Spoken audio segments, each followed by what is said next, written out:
Hello everyone. तो चलिए आज का क्लास स्टार्ट करते हैं और आज का क्लास आपका चैप्टर नंबर फर्स्ट का नेक्स्ट लिटरेरी फॉर्म्स देखने वाले हैं। और आज इस वीडियो में हम टोटल 5 टॉपिक्स को कवर करने वाले हैं, बिल्कुल एमसीक्यू के साथ। ठीक है, कोई भी कमी लगे इस सारे लेक्चर्स में तो आप मुझे बता सकते हो, मैसेज कर सकते हो कि सर इस तरीके से पढ़ाने चाहिए, इसमें ये इंक्लूड करना चाहिए, इसमें ये एक्सक्लूड करना चाहिए। तो आप मुझे डेफिनेटली बता सकते हो और उसका मैं हमेशा वेलकम करूँगा। बात करते हैं यहाँ पर कि जिनको भी प्रैक्टिस बैच ज्वाइन करना है आप मुझे इस व्हाट्सएप नंबर पर मैसेज करना। और आपसे भी रिक्वेस्ट है कि इस वीडियो को लाइक भी करना और साथ में कुछ लोगों को शेयर भी करना। बहुत ज़्यादा लोगों को शेयर नहीं करोगे तो कम से कम 1-2 स्टूडेंट को हमारे हित को सोचते हुए दे सकते हो, है ना, कि चलो वहाँ पर मैं भी पेड क्लास को ज्वाइन करा हूँ तो आप भी कर लो। ज़्यादा लोगों को नहीं, लेकिन कम से कम 1-2 लोगों को मेरे हित को देखते हुए, अपने गुरु के हित को देखते हुए। इससे क्या होता है ना, मुझे मोटिवेशन मिलता है कि चलो भैया आज 1000 रुपये आ गए, 1100 रुपये आ गए तो मैं खुश हो जाता हूँ कि चलो, है ना। मतलब बोलते हैं ना कि मेरे छोटे छोटे से ख्वाब हैं जिसमें समोसे, जलेबी और कबाब हैं, तो वही वाली हाल है ना। मतलब छोटे छोटे चीज़ों में मुझे बहुत खुशियाँ मिलती है। बहुत ज़्यादा इनकम तो नहीं हो रहा, आप लोग को भी पता है, लेकिन जो भी है उससे मुझे खुशी मिलती है और पढ़ाने का एक जो पैसन है वो भी मैं फॉलो करते रहता हूँ। बात करते हैं, आज 5 पॉइंट्स को देखने वाले हैं। उसमें से पहला पॉइंट है आपका रोमांस। रोमांस को देखने वाले हैं, इसका ओरिजिन और मीनिंग को पहले देख लेते हैं। यहाँ बोला the word romance comes from Anglo Norman and old French romance, यानी कि इन दोनों भाषाओं में, एंग्लो नॉर्मन और ओल्ड फ्रेंच में, दोनों में ये शब्द देखने को मिलता है और दोनों में इसका सेम ही मीनिंग होता है, स्टोरी ऑफ शिवल्री एंड लव। ठीक है, ओरिजिनली इसका ये वाला मीनिंग होता है, स्टोरी ऑफ शिवल्री एंड लव, जिसका मतलब होता है वीरता और प्रेम की कहानी। तो इसको ध्यान में रख लोगे। इसका कौन से लैंग्वेज से आया है ये भी ध्यान रख सकते हो, एंग्लो नॉर्मन और ओल्ड फ्रेंच। आपके दिमाग में आ सकता है कि सर ये कौन से लैंग्वेज है, तो मैं बता देता हूँ शॉर्ट में। पहले नॉर्मन और फ्रेंच एक साथ हुआ करते थे, एक साथ अभी भी है। कहने का मतलब ये है कि नॉर्मन फ्रेंच जो है एक ये डायलेक्ट है ना, मतलब लोकल भाषा है।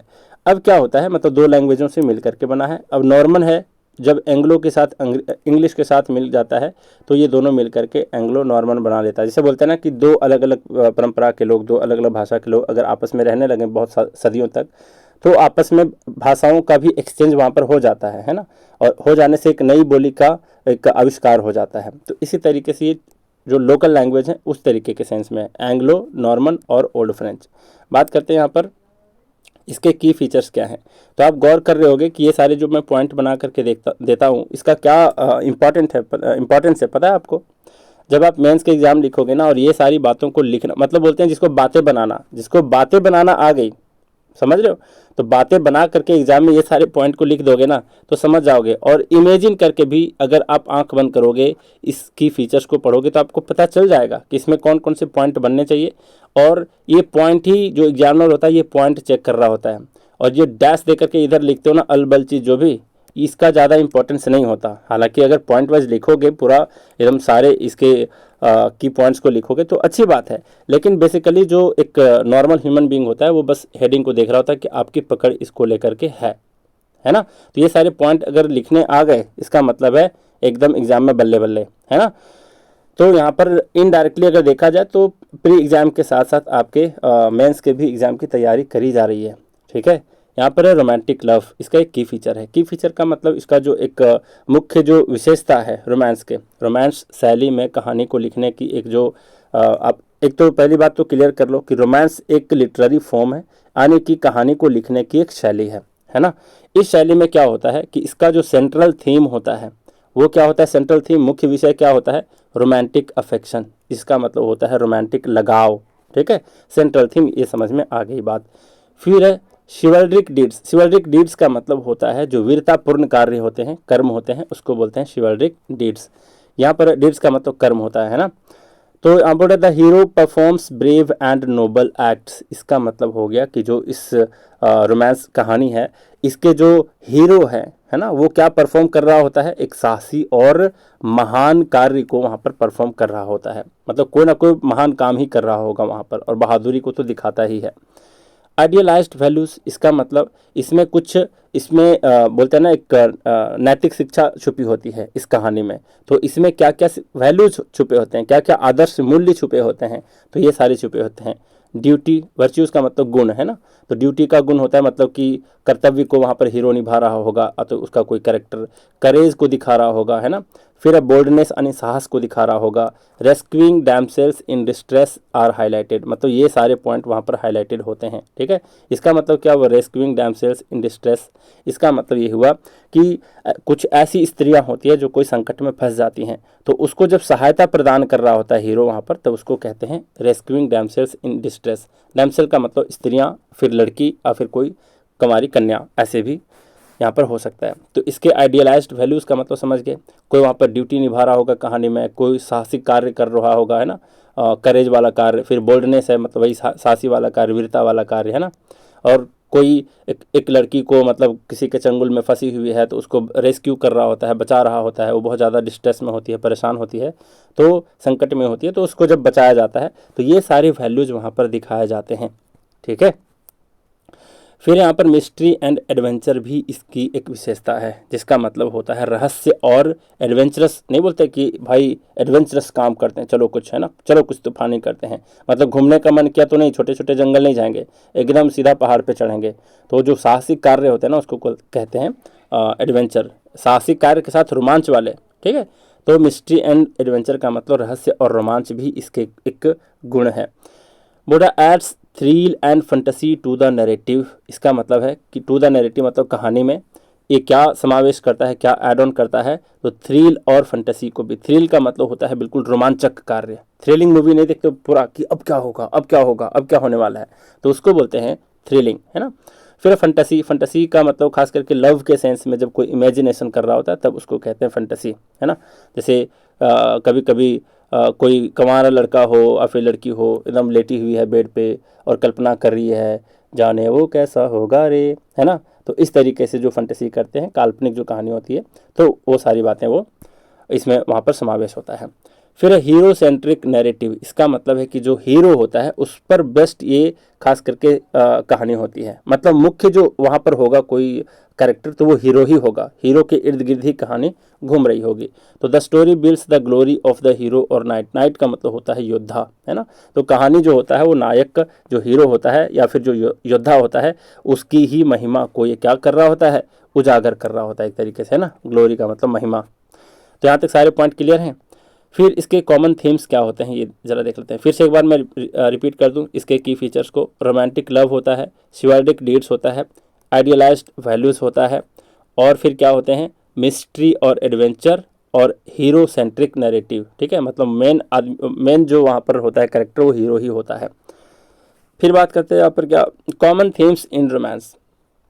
इसलिए मैं हमेशा कहता हूँ कि अगर आपको बातें बनानी आ गई मेंस के एग्जाम में तो बहुत अच्छा करोगे, है ना।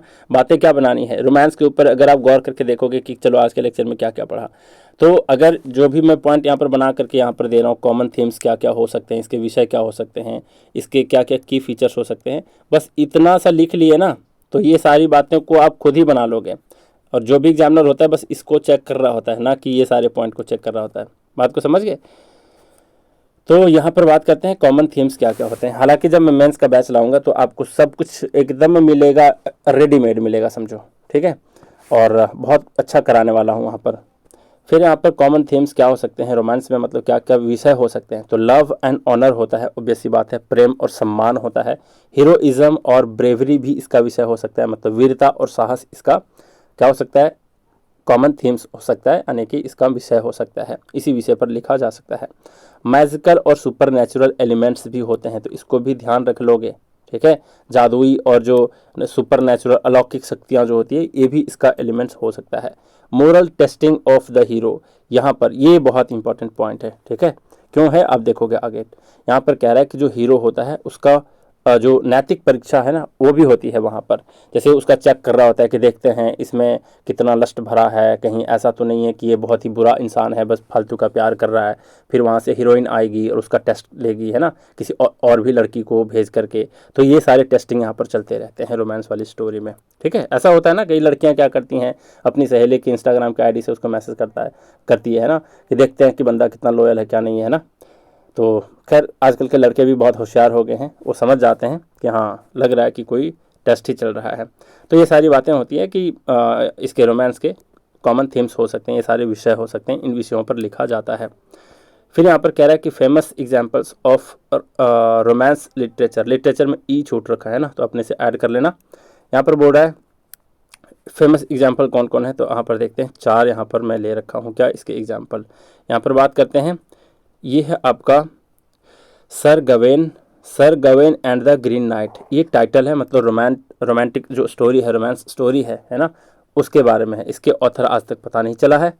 इसका फीचर क्या है, तो यहाँ पर है कि 14th सेंचुरी शिवाल्डिक रोमांस है, यानी कि 14वीं शताब्दी की एक शिवाल्डिक, यानी कि जो बोल सकते हैं उसको शिवाल्डिक कहने का मतलब शिष्टता प्रधान है ना, वो वाली स्टोरी होती है यहाँ पर। फिर है Knightley virtues and moral testing, देखो मोरल टेस्टिंग आ गया यहाँ पर एक फीचर इसका, है ना। तो इसका मतलब है कि इसके जो हीरो होते हैं उसके सद्गुण और उसके नैतिकता की परीक्षा होती है इसमें, किसमें, Sir Gawain and the Green Knight book में, इस स्टोरी में। तो इसको ध्यान में रखने की कोशिश करना, ठीक है। फिर यहाँ पर बात करते हैं प्राइड एंड प्रेजुडिस एक टाइटल है, यानी कि रोमांटिक बुक का है नाम, ये जेन ऑस्टेन ने इसको लिखा है। इसके जो की फीचर्स हैं, सोशल नॉवेल है ये, यानी कि इसका मतलब है सामाजिक उपन्यास है, with romantic elements and witty courtship, इसका मतलब है जिसमें रोमांटिक कुछ एलिमेंट्स मिले होते हैं और चतुरता भरी जो बातें होती है, कोर्टशिप कहने का मतलब प्रेमालाप जिसको बोल सकते हैं ना, मतलब प्रेम वाला थोड़ा सा एलिमेंट इसमें होता है। विटी का मतलब आप लोग जानते हो चतुराई भरी, तो चतुराई भरी प्रेम वाली स्टोरी है यहाँ पर।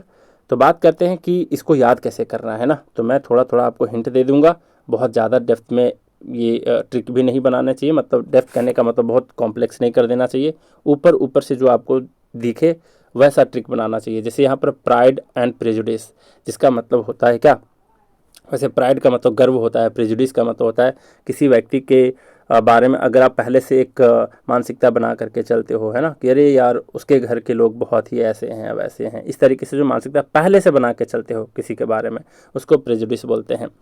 तो यहाँ पर बात करते हैं, यहाँ पर है ऑस्टेन, और ये वाला भी याद रखना, ये सोशल नॉवेल है, इस चीज़ को भी याद रखना, सोशल नॉवेल है। तो सोशल से हम सोसाइटी को पकड़ते हैं, ठीक है, सामाजिक मतलब समाज। और यहाँ पर है ऑस्टेन से याद रखो ऑस्ट्रेलिया, और यहाँ पर प्राइड, तो प्राइड मतलब गर्व होता है, प्राउड याद रखो घमंड को याद रखो, ठीक है। तो पता है आपको सबसे ज़्यादा जो क्रिकेट के हिस्ट्री में सबसे ज़्यादा जो वर्ल्ड कप जीता है, कौन जीता है, वो जीता है कौन, ऑस्ट्रेलिया। और देखे होंगे पिछली बार जब वर्ल्ड कप ऑस्ट्रेलिया ने जीता तो उसके खिलाड़ी लोग क्या क्या किए थे, वो जो वर्ल्ड कप होता है उसको सामने रखते हैं, उसके ऊपर पैर रख करके एकदम सेलिब्रेट कर रहे होते हैं, देखते हो। तो ये एक किसका पहचान है, ये घमंड का पहचान है। तो ऑस्ट्रेलिया के जो समाज के लोग होते हैं, ऑस्ट्रेलिया सोशल के लोग होते हैं, ऑस्ट्रेलिया समाज के लोग होते हैं, वो बिल्कुल ही प्राइड मतलब बहुत ही ज़्यादा घमंड में चूर होते हैं। याद आया जो मैं एक एग्जांपल दे रहा था आपको अभी, कि पिछले बार जब हुआ था वर्ल्ड कप, तो वर्ल्ड कप के ऊपर उसने क्या किया हुआ था, जूता रख करके, मतलब अपने जूता पहना हुआ था और पैर रख करके लोग सेलिब्रेट कर रहा था, मतलब कोई मोरालिटी नाम की चीज़ ही नहीं है। तो ऐसे आपको पकड़ना है कि ऑस्ट्रेलिया के जो समाज के लोग हैं, वहाँ के ऑस्ट्रेलियन सोशल लोग हैं, काफ़ी ज़्यादा घमंडी होते हैं, काफ़ी ज़्यादा प्राइड होते हैं। तो ये तीनों पॉइंट एक साथ याद रखना। प्राइड एंड प्रेजुडिस पूछ देगा, अच्छा कहाँ के लोग घमंड होते हैं, ऑस्ट्रेलिया से ऑस्टिन पकड़ लोगे। दूसरी बात है कि इसके समाज के लोग बहुत ज़्यादा, तो इस किस तरीके का नॉवेल है, सोशल नॉवेल है। तो इस पॉइंट को ध्यान में रखना, ये तीनों पॉइंट के बेस पर एग्जाम में क्वेश्चन पूछ सकता है। फिर border the count of Monte Cristo, अब इसको कैसे याद रखोगे जरा देखो, मैं बताता हूँ आपको, ठीक है। और इसको लिखे हैं ओलेक्जेंड्री ड्यूमस, ठीक है, ओलेक्जेंड्री नहीं पढ़ेंगे, इसको ओलेक्जेंडर पढ़ेंगे, और ड्यूमस है ये। फिर यहाँ पर रोमांटिक एडवेंचर टेल है, मतलब ये रोमांटिक से भरी हुई कहानी है। रिवेंज लव एंड जस्टिस, तो यहाँ पर सोशल पकड़े थे, यहाँ पर आपको रिवेंज पकड़ के रखना है, क्या करना है, रिवेंज पकड़ के, है ना। फिर यहाँ पर क्या है, इसको ऐसे याद रखो, मोंटे याद रखो यहाँ, और यहाँ पर ड्यूमास से याद रखो दम, है ना, दम। अब यहाँ पर क्या होता है जानते हो आप लोग, अगर आपके कोई बंगाली मित्र हैं ना, बांग्ला में बात करते हैं, तो वो कहेंगे कि मेरा मौन को रहा है ना, ऐसे बात करते हैं, मतलब हर चीज़ को गोल घुमा के बोलेंगे, मन को मौन बोलेंगे, है ना, जल को जोल बोलेंगे, तो इस तरीके से बोलेंगे। तो मौन, तो यहाँ पर क्या कह रहा है, मौन करता है कि उसका दम निकाल दो मार मार के, है ना। समझो कि मैं एक टोन में बोल रहा हूँ, बंगाली टोन में, ए आमा के मौन कोचे, ऐसे करके बात करते हैं, है ना, मौन कोचे की, है ना, मतलब उसको दम निकाल दो मार के, दम निकाल दो, समझ आ रही बातें। तो मौन करछे कि मार मार के दम निकाल दूं, और भैया मौन करछे कि दम निकाल दूं, और दम अगर तुमने निकाल दिया तो तुम्हारा रिवेंज पूरा हो गया, तुम्हारा रिवेंज पूरा हो गया। तो इन तीनों पॉइंट को एक साथ याद रखना। एक बंगाली आदमी है जिसका मौन कर रहा है है ना, मौन कर रहा है कि मार मार के किसी का दम निकाल दूं, और दम अगर निकाल दिया तो उसका रिवेंज पूरा हो गया, उसका बदला पूरा हो गया। ये तीनों पॉइंट को ध्यान रखना, फिर से रिपीट कर देता हूँ, भूलना नहीं। एक बंगाली आदमी है जो कह रहा है ऐसा मौन कर रहा है ना मेरा कि मैं उसको मार मार के उसका दम निकाल दूं, दम निकाल दूं, और दम जब मार के निकाल ही दोगे तो आपका रिवेंज पूरा हो गया, आपका बदला पूरा हो गया। तो इस पॉइंट को ध्यान में रखोगे। फिर यहाँ पर क्या, आइवन हो है ना, आइवन हो जो है, आइवन हो को किसने लिखा है, सर वॉल्टर स्कॉट ने लिखा है। Historical romance with medieval settings and heroic knights है, इसका मतलब जो हिस्टोरिकल रोमांस है ये, एक बात तो ये है। मिडिएवल सेटिंग्स कहने का मतलब मध्यकाल के जो होते हैं परिवेश हुआ करता था, है ना, सेटिंग्स का मतलब परिवेश, वहाँ के रहन सहन, तो उसके बारे में है। और एक हीरोइक नाइट्स की कहानी है, मतलब वीर योद्धा की कहानी है, ठीक है। तो इसको खुद से भी याद रख सकते हो, कोई बड़ी बात नहीं है। और कोई दिक्कत, तो इसको ध्यान में रखने की कोशिश करो। बेसिकली जो मैं क्वेश्चन यहाँ पर सेट किया हूँ वो इन दोनों फीचर्स के ऊपर क्वेश्चन सेट किया हूँ। तो आपको यहाँ से रिवेंज को ध्यान में रखना था और यहाँ पर सोशल नॉवेल के रूप में ध्यान में रखना था, और ये भी इम्पॉर्टेंट है, ये भी इम्पॉर्टेंट है। और मैं आपको एक और भी बात बता देता हूँ कि जो मॉडर्न रोमांस है इसके फादर समझे जाते हैं सर वॉल्टर स्कॉट, है ना, मॉडर्न हिस्टोरिकल रोमांस जो है। अब यहाँ पर बात करते हैं, इस पॉइंट को भी ध्यान रखना, मतलब वो तो एमसीक्यू में आपका कवर हो जाएगा। तो आइवन हो को किसने लिखा, सर वॉल्टर स्कॉट लिखा। कैसे याद रखोगे, ये दोनों याद कर लिए ना, ये दोनों बिल्कुल ही याद कर लिए। पहले वाले का तो कोई ऑथर है ही नहीं, तो ये दोनों याद हो गए आप अभी अभी, है ना। और ये वाला अभी याद कराता हूँ, आइवन हो है। यहाँ पर देखो आइवन है ना, आइवन यानी कि आई यानी कि मैं वैन चला रहा था, क्या कर रहा था, वैन चला रहा था, और एक वॉल पर क्या किया, टक्कर मार दिया। क्या कर दिया, टक्कर मार दिया, ठीक है, ऐसे ध्यान में रखना है। आइवन हो है, यहाँ पर आई है यानी कि मैं, और यहाँ पर वैन है यानी वैन चला रहा था, वैन गाड़ी चला रहा था, और एक वॉल पर टक्कर मार दिया, है ना, तो वॉल से वॉल्टर याद रख लोगे। तो आइवन हॉल में आई वैन अगर समझ में आ जाए तो वॉल पे टक्कर तुमने मार दी और वॉल से वॉल्टर को याद रख लिया, है ना। अब बात करते हैं कुछ एग्जाम टिप, मतलब यहाँ पर शॉर्ट में ये बता रहा है कि romance celebrates ideal love and moral heroism. यहाँ पर ये बोल रहा है कि रोमांस साहित्य जो है ना, रोमांस एक लिटरेरी फॉर्म है जो किस चीज़ के सेलिब्रेट करता है, किस चीज़ के बारे में ज़्यादा मतलब बढ़ा चढ़ा के बोलता है, मतलब बढ़ा चढ़ा नहीं, मतलब इसके बारे में बयां करता है, एक आदर्श लव के बारे में और एक मोरल हीरोइज्म में, मतलब नैतिक वीरता में, ठीक है। Often involving impossible quests and noble sacrifices. इसमें क्या होता है कि अक्सर जो असंभव तलाश होते हैं उसको पूरे किए जाते हैं, और नोबल सेक्रीफाइसेस भी होता है, मतलब महान बलिदान भी इसमें शामिल होते हैं, है ना। मान लो कोई लड़की जंगल में फंसी हुई है ना, किसी गुंडे के, है ना, रजिया गुंडों में फंस गई और आप चले गए हो वहाँ पर हीरो बन करके, और उसको जब आप गुंडों से बचाओगे तो ऑब्वियस सी बात है कि कुछ ना कुछ आपको भी बलिदान देना पड़ेगा, आपको भी 2-4 लात गुस्से पड़ेंगे ही, है ना। तो कहने का मतलब ये है कि इसमें महान बलिदान भी शामिल होते हैं, लात गुस्से नहीं, मतलब महान बलिदान होते हैं वहाँ पर, है ना। तो ये सारे पॉइंट्स पकड़ के रखने वाली बातें हैं। बात करते हैं इसके एमसीक्यू के बेस्ड पर किस तरीके के क्वेश्चन पूछे जाते हैं। अच्छा, मैं आपको एक बात बता देता हूँ, यहाँ पर क्या क्या है। मान लो कि यहाँ पर एलटी ग्रेड के एग्ज़ाम है, तो कई मतलब वीडियो में मैंने क्या किया, वहाँ पर लिखा हुआ है 2016, तो भैया मैं अपने से नहीं लाया हूँ, कहीं से ना कहीं से क्वेश्चन उठाया हूँ। अब 2016 जो लिखा है ना, तो बहुत लोग कंफ्यूज हो सकते हो कि सर 2016 में तो एग्ज़ाम हुआ नहीं, 2018 में एग्ज़ाम हुआ था इसका, तो फिर आपने 2016 कैसे लिखा। तो मैं ऐसे बताता हूँ, सेम क्वेश्चन को कई बार 2016 लिखा हुआ मिलेगा किसी वेबसाइट पे, किसी बुक में आपको 2018 लिखा हुआ मिलेगा। क्यों ऐसा, क्योंकि एलटी एग्ज़ाम जो ये हुआ था 2018 में, लेकिन इसका ओरिजिनल नोटिफिकेशन निकला था 2016 में। तो कई बार ऐसा कहा जाता है कि ये जो 2018 में भले एग्ज़ाम हुआ, लेकिन वो वैकेंसी आई थी 2016 में, इसलिए बहुत सारे एग्ज़ाम में 2016 करके, जैसे एसएससी के पेपर अगर आप सॉल्व करोगे ना, तो पता चलेगा कि हमारे टाइम में जब 2015-14 के जब हुआ करते थे एसएससी के एग्ज़ाम्स, तो नोटिफिकेशन निकला है 2014 में, लेकिन एग्ज़ाम हो रहा है 2016 में, लेकिन प्रीवियस ईयर में चेक करने जा रहे हैं तो 2016 नहीं लिखेगा जब एग्ज़ाम हुआ है, जब का वो नोटिफिकेशन है तब का ईयर वहाँ पर मेंशन होता है, ठीक है। तो इससे कंफ्यूज नहीं होता, ये मैटर नहीं करता कि कब क्या पूछा है, लेकिन मैं बता दिया अगर किसी को कन्फ्यूजन हुआ हो तो यहाँ पर बात करते हैं, in which literary work does the Green Knight appear as mysterious figure testing the hero's virtue. Actually इसमें होता है क्या ना, सर जो गवेन है और एक ग्रीन नाइट है, इनकी परीक्षा ले रहे होते हैं ना। ग्रीन नाइट जो होता है एक मतलब हरे रंग का योद्धा होता है, ऐसा कुछ समझो, है ना। मैं अभी पढ़ा नहीं हूँ इसके बारे में बहुत डिटेल में, बस शॉर्ट में पढ़ा हूँ कि ग्रीन नाइट जो होते हैं वो कहते हैं कि कोई है ऐसा माई का लाल जो हमारा मतलब हमसे पंगा ले ले, तो ये सर गवें जाते हैं और इसका सर धड़ से अलग कर देते हैं। बाद में इनके महल में ये सर गवें जाते हैं तो पता चलता है इसका तो मैं सर मतलब उड़ा दिया था, है ना, फिर ये जीवित कैसे है। तो एक तरह से यही जो ग्रीन नाइट है ये इसकी परीक्षा ले रहे होते हैं, है ना। तो बहुत ही ज़्यादा मिस्टीरियस फिगर होते हैं ये ग्रीन नाइट। देखो एक बार गला कट गया फिर से वो जीवित है, तो इस तरीके की बातें वहाँ पर होती है। तो ये पढ़ने से ही आपको पता चल जाएगा कि ग्रीन नाइट है तो भैया ग्रीन नाइट तो इसके आंसर में छुपा हुआ है, तो बी, है ना। बहुत लोग क्या करते हैं इधर इधर ऊपर ऊपर पढ़ लेते हैं फटाफट, ये लास्ट वाले नहीं देखते हैं। तो इस पूरा ऑप्शन को अच्छे से पढ़ना है ना, हो सकता है उसमें ही आंसर छुपा हो। तो बी नंबर ऑप्शन इसका करेक्ट आंसर है। यहाँ पर बोला विच of the following is not a feature of romance. यहाँ पर जॉनर पढ़ते हैं इसको, पता है जेनर नहीं पढ़ते एक्चुअली। जेनर को मैं मतलब पहले जेनर ही पढ़ा करता था इसको, मतलब जब मैं इनिशियली जब लिटरेचर को पढ़ा था तो जेनर ही पढ़ा करता था, ठीक है। लेकिन वास्तव में इसको पढ़ते कैसे हैं, जॉनर, जॉनर पढ़ते हैं ना, रा को बहुत हल्के से पढ़ते हैं, जॉनर। तो यहाँ पर क्या होता है कि बोर्ड है रोमांस जॉनर के कौन से इसमें से फीचर नहीं होते, कौन से इसकी विशेषताएं नहीं होती। तो अभी अभी मैंने बताया शिवाल्डिक कोड होते हैं। शिवाल्डिक मतलब समझ रहे हो, शिवाल्डिक कहने का मतलब जो एक महान कार्य होता है ना, मतलब साहसिक कार्य होता है, चाहे तो उसको वीरता वाली कहानी मान लो, शौर्य वाली कहानी मान लो, तो उसका एक कोड ऑफ कंडक्ट होता है ना, मतलब कैसे आचरण करने चाहिए, उसके एक नियम कानून होता है जिसको आचार संहिता भी बोल देते हैं कई बार, है ना। तो शिवाल्डिक कोड होते हैं, ऑब्वियस सी बात है उसमें होते हैं। कौन नहीं होते हैं ये पूछा है, तो देखो हीरोइक क्वेस्ट तो होता ही है ना, हीरो जो होता है कि कई चीज़ों को तलाश करते हुए नजर आएंगे कहानी में। सुपर नेचुरल एलिमेंट्स भी होते हैं, ये भी देखा हमने। रियलिस्टिक सोशल सेटिंग नहीं होता, इस चीज़ को आप ध्यान रखोगे, ठीक है।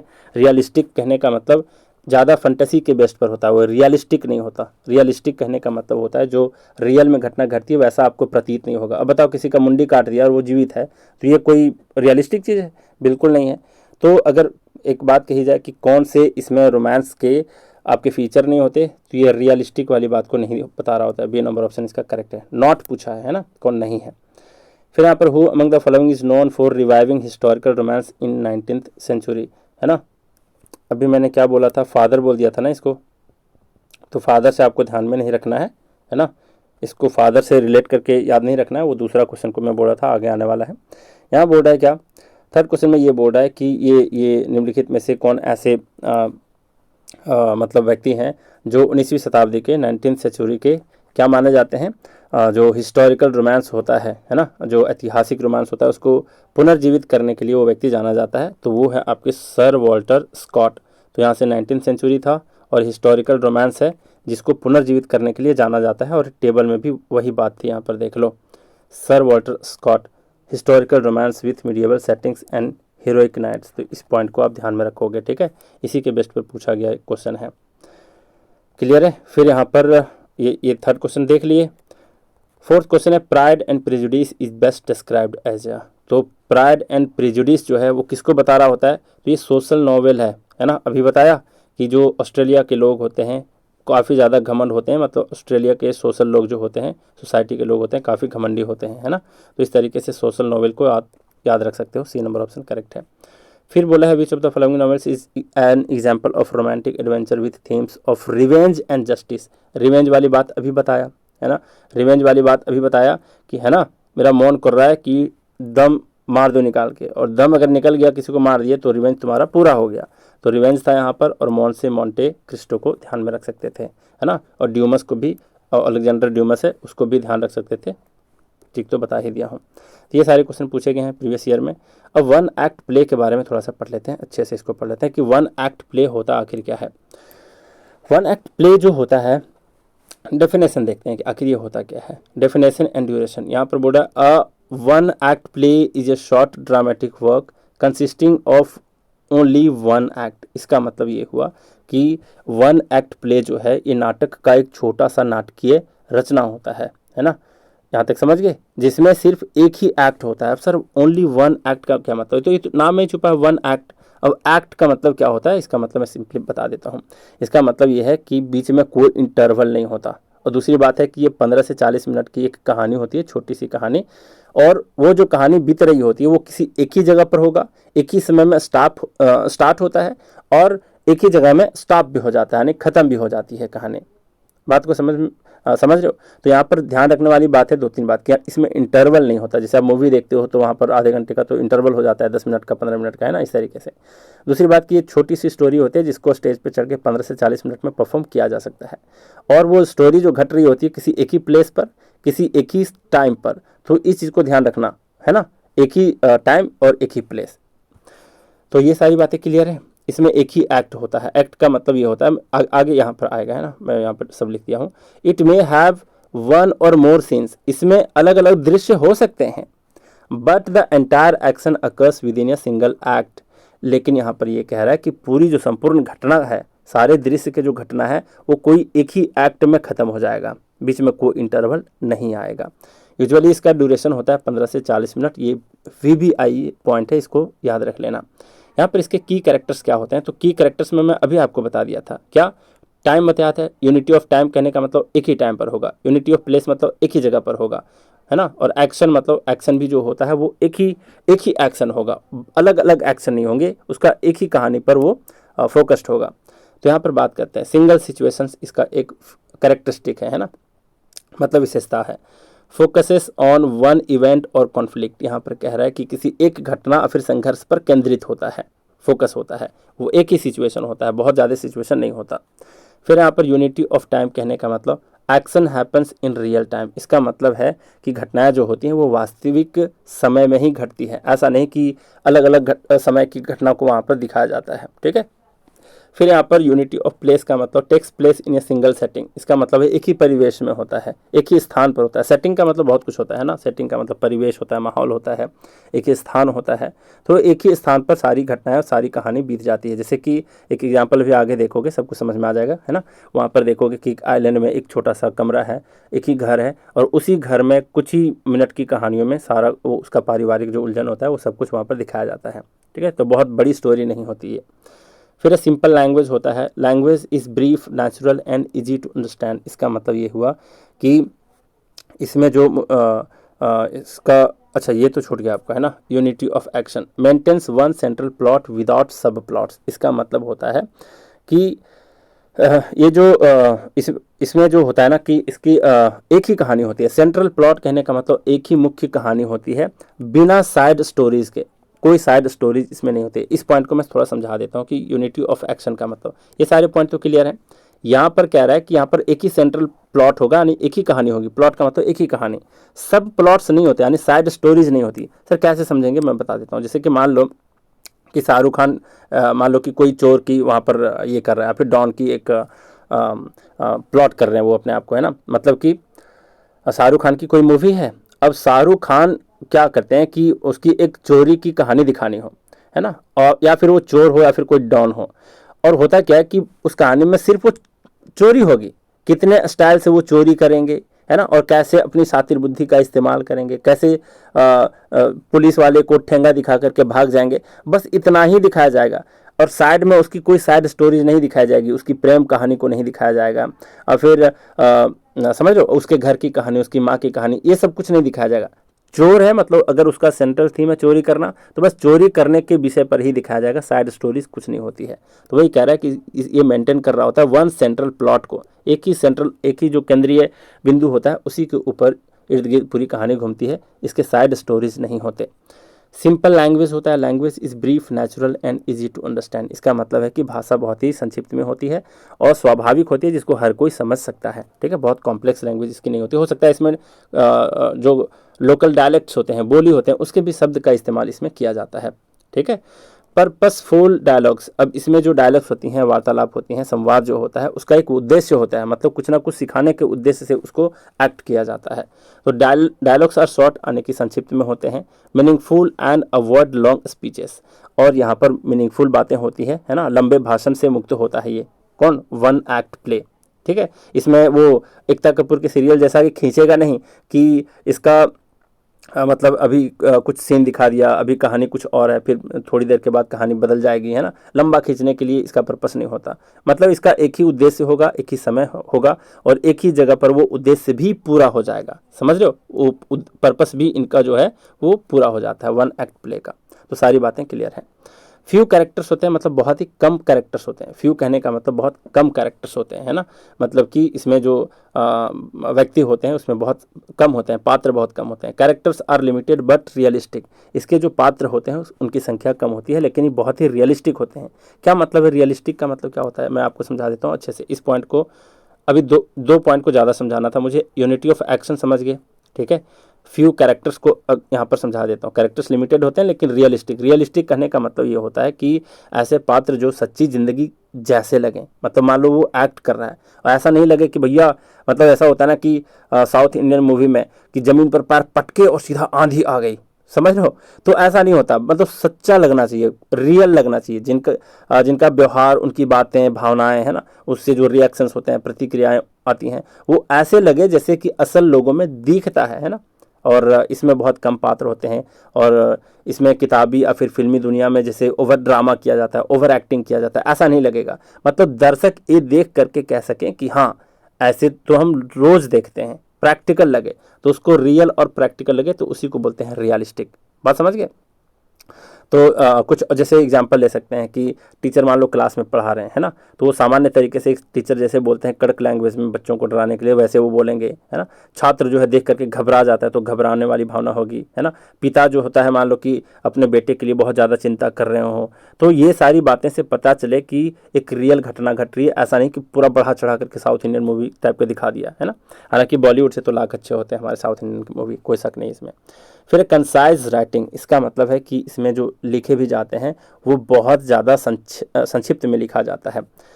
Every element contributes to a single emotional effect, इसका मतलब है कि प्रत्येक एलिमेंट जो इसमें होते हैं वो भावनात्मक प्रभाव को उत्पन्न करने में एक तरह से सहायक होते हैं। कैसे समझोगे सर यहाँ पर क्या होता है सिंगल इमोशनल इफेक्ट कहने का मतलब कहानी अगर रुलाने वाली है तो आपको पक्का रुला जाएगी, और अगर कहानी हंसाने वाली होगी तो पक्का हंसा जाएगी। लेकिन ऐसा नहीं होगा कि एक बार हंसाएगी एक बार रुलाएगी, समझ रहे हो, वैसा नहीं होगा। सिंगल इमोशनल इफेक्ट का यही मतलब है कि कहानी का एक ही उद्देश्य होगा, कोई एक ही इमोशन आप में वो इफेक्ट डालेगा। समझ गए बात को, मतलब हंसाने वाली होगी तो हंसाएगी, रुलाने वाली होगी तो रुलाएगी, मिक्स्ड इमोशंस उसमें नहीं होंगे, सिंगल इमोशनल इफेक्ट होगा। तो मुझे उम्मीद है कि ये सारी बातों को आप समझ गए। अगर सारे बात अगर भूल गए ना, ये 3 पॉइंट को भी ध्यान रख लोगे ना, तो पक्का आप एग्जाम में बहुत अच्छे से एक्सप्लेन कर दोगे।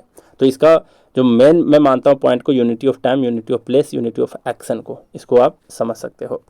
बात करते हैं यहाँ पर स्टाइल एंड टेक्निक्स, इसको लिखने के क्या क्या स्टाइल और टेक्निक्स होते हैं। तो यहाँ पर बोल रहा है कि prose form is preferred over verse, इसका मतलब क्या हुआ, इसका मतलब है कि प्रोज के सबसे ज़्यादा लिखा जाता है ना, छंद के रूप में कम लिखा जाता है इसको, उसको मतलब प्राथमिकता दी जाती है प्रोज को। प्रोज मतलब कहानी के स्टाइल में ज़्यादा इसकी प्राथमिकता होती है।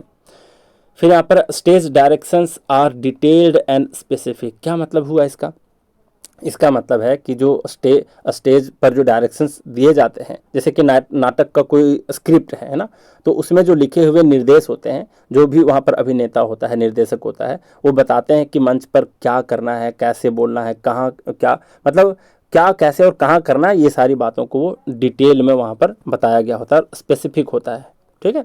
स्टेज डायरेक्शंस का मतलब समझ गए कि जो निर्देशक या फिर हीरो को डायरेक्शन दे रहा होता है अपने साइड हीरो को, तो वो सारी बातें होती हैं। फिर रीजनल डायलेक्ट्स में बी यूज्ड इफ़ रेलेवेंट, इसका मतलब है कि अगर उनको रेलेवेंट लगे, उपयुक्त लगे, तो अपने लोकल बोली की भी भाषा का वो इस्तेमाल कर सकते हैं, शब्दों का इस्तेमाल कर सकते हैं लोकल बोली का, ताकि लगे कि वो काफ़ी ज़्यादा प्रैक्टिकल है। No elaborate settings are required, minimalism is key, minimalism is a key का इसका मतलब ये हुआ कि जो इसकी सरलता है वही इसकी विशेषता होती है। और या no elaborate settings are required, इसका मतलब समझे, सेटिंग्स का मतलब होता है ना सजाना, सेटिंग करना, मतलब सेट्स होते हैं ना, एक्टर्स और एक्ट्रेस जहाँ पर परफॉर्म कर रहे होते हैं वहाँ पर स्टेज होता है कि नहीं, स्टेज होता है, उसको मंच बोलते हैं कई बार, है ना, तो उसी मंच को सेटिंग भी बोल देते हैं कई बार। तो नो एलोबरेट सेटिंग्स कहने का मतलब होता है कि बहुत ही ज़्यादा वहाँ पर सजाया उजाया नहीं होता है। इसका मतलब साफ है कि नाटक में बहुत ज़्यादा सजावट और फिर बड़ा बड़ा जो सेट होते हैं, महंगे महंगे प्रॉप्स लगाए जाते हैं, उसकी ज़रूरत नहीं पड़ती। प्रॉप्स मतलब समझते हो, जो खंबा के भरोसे ऊपर वाला जो टिका हुआ रहता है उसको बोलते हैं प्रॉप्स, ठीक है। सहारा वाला जो खंबे होते हैं बहुत ज़्यादा डेकोरेटेड नहीं होंगे, सब कुछ मतलब साधारण और कम साधन में किया गया होगा, है ना, ताकि ध्यान रहे कि कहानी और जो एक्टिंग है उस पर रहे, ना कि अगल बगल चमक धमक पर हो। तो चमक धमक पर ज़्यादा फोकस नहीं किया जाता है और यही इसका मीनिंग है, मिनिमम से मिनिमम रिसोर्सेस में उसको बनाया गया हो। तो ये सारे थे वन एक्ट प्ले के सारे आपके स्टाइल और टेक्निक्स। अब बात करते हैं यहाँ पर हेनरिक इब्सन ने क्या कहा है। Henrik Ibsen's contributions to one act play, ये बहुत इंपॉर्टेंट पॉइंट है। आपको कि सर हेनरिक इब्सन है क्या, पढ़ लोगे पता ही नहीं चलेगा आखिर इसके बारे में क्यों कहा जा रहा है। तो हेनरिक इब्सन जो थे, यही मैं फादर वाली बात को वहाँ पर कंफ्यूज होकर के वहाँ पर रोमांस में बोल दिया था, है ना।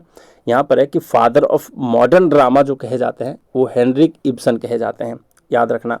फादर ऑफ मॉडर्न ड्रामा जो है वो हेनरिक इब्सन कहे जाते हैं। इसलिए वन एक्ट प्ले, आखिर ये प्ले है यानी नाटक है, ड्रामा है, तो ड्रामा का ही एक पार्ट है, एक तरीके से समझ लो वन एक्ट प्ले, जिसमें एक ही एक्ट होता है।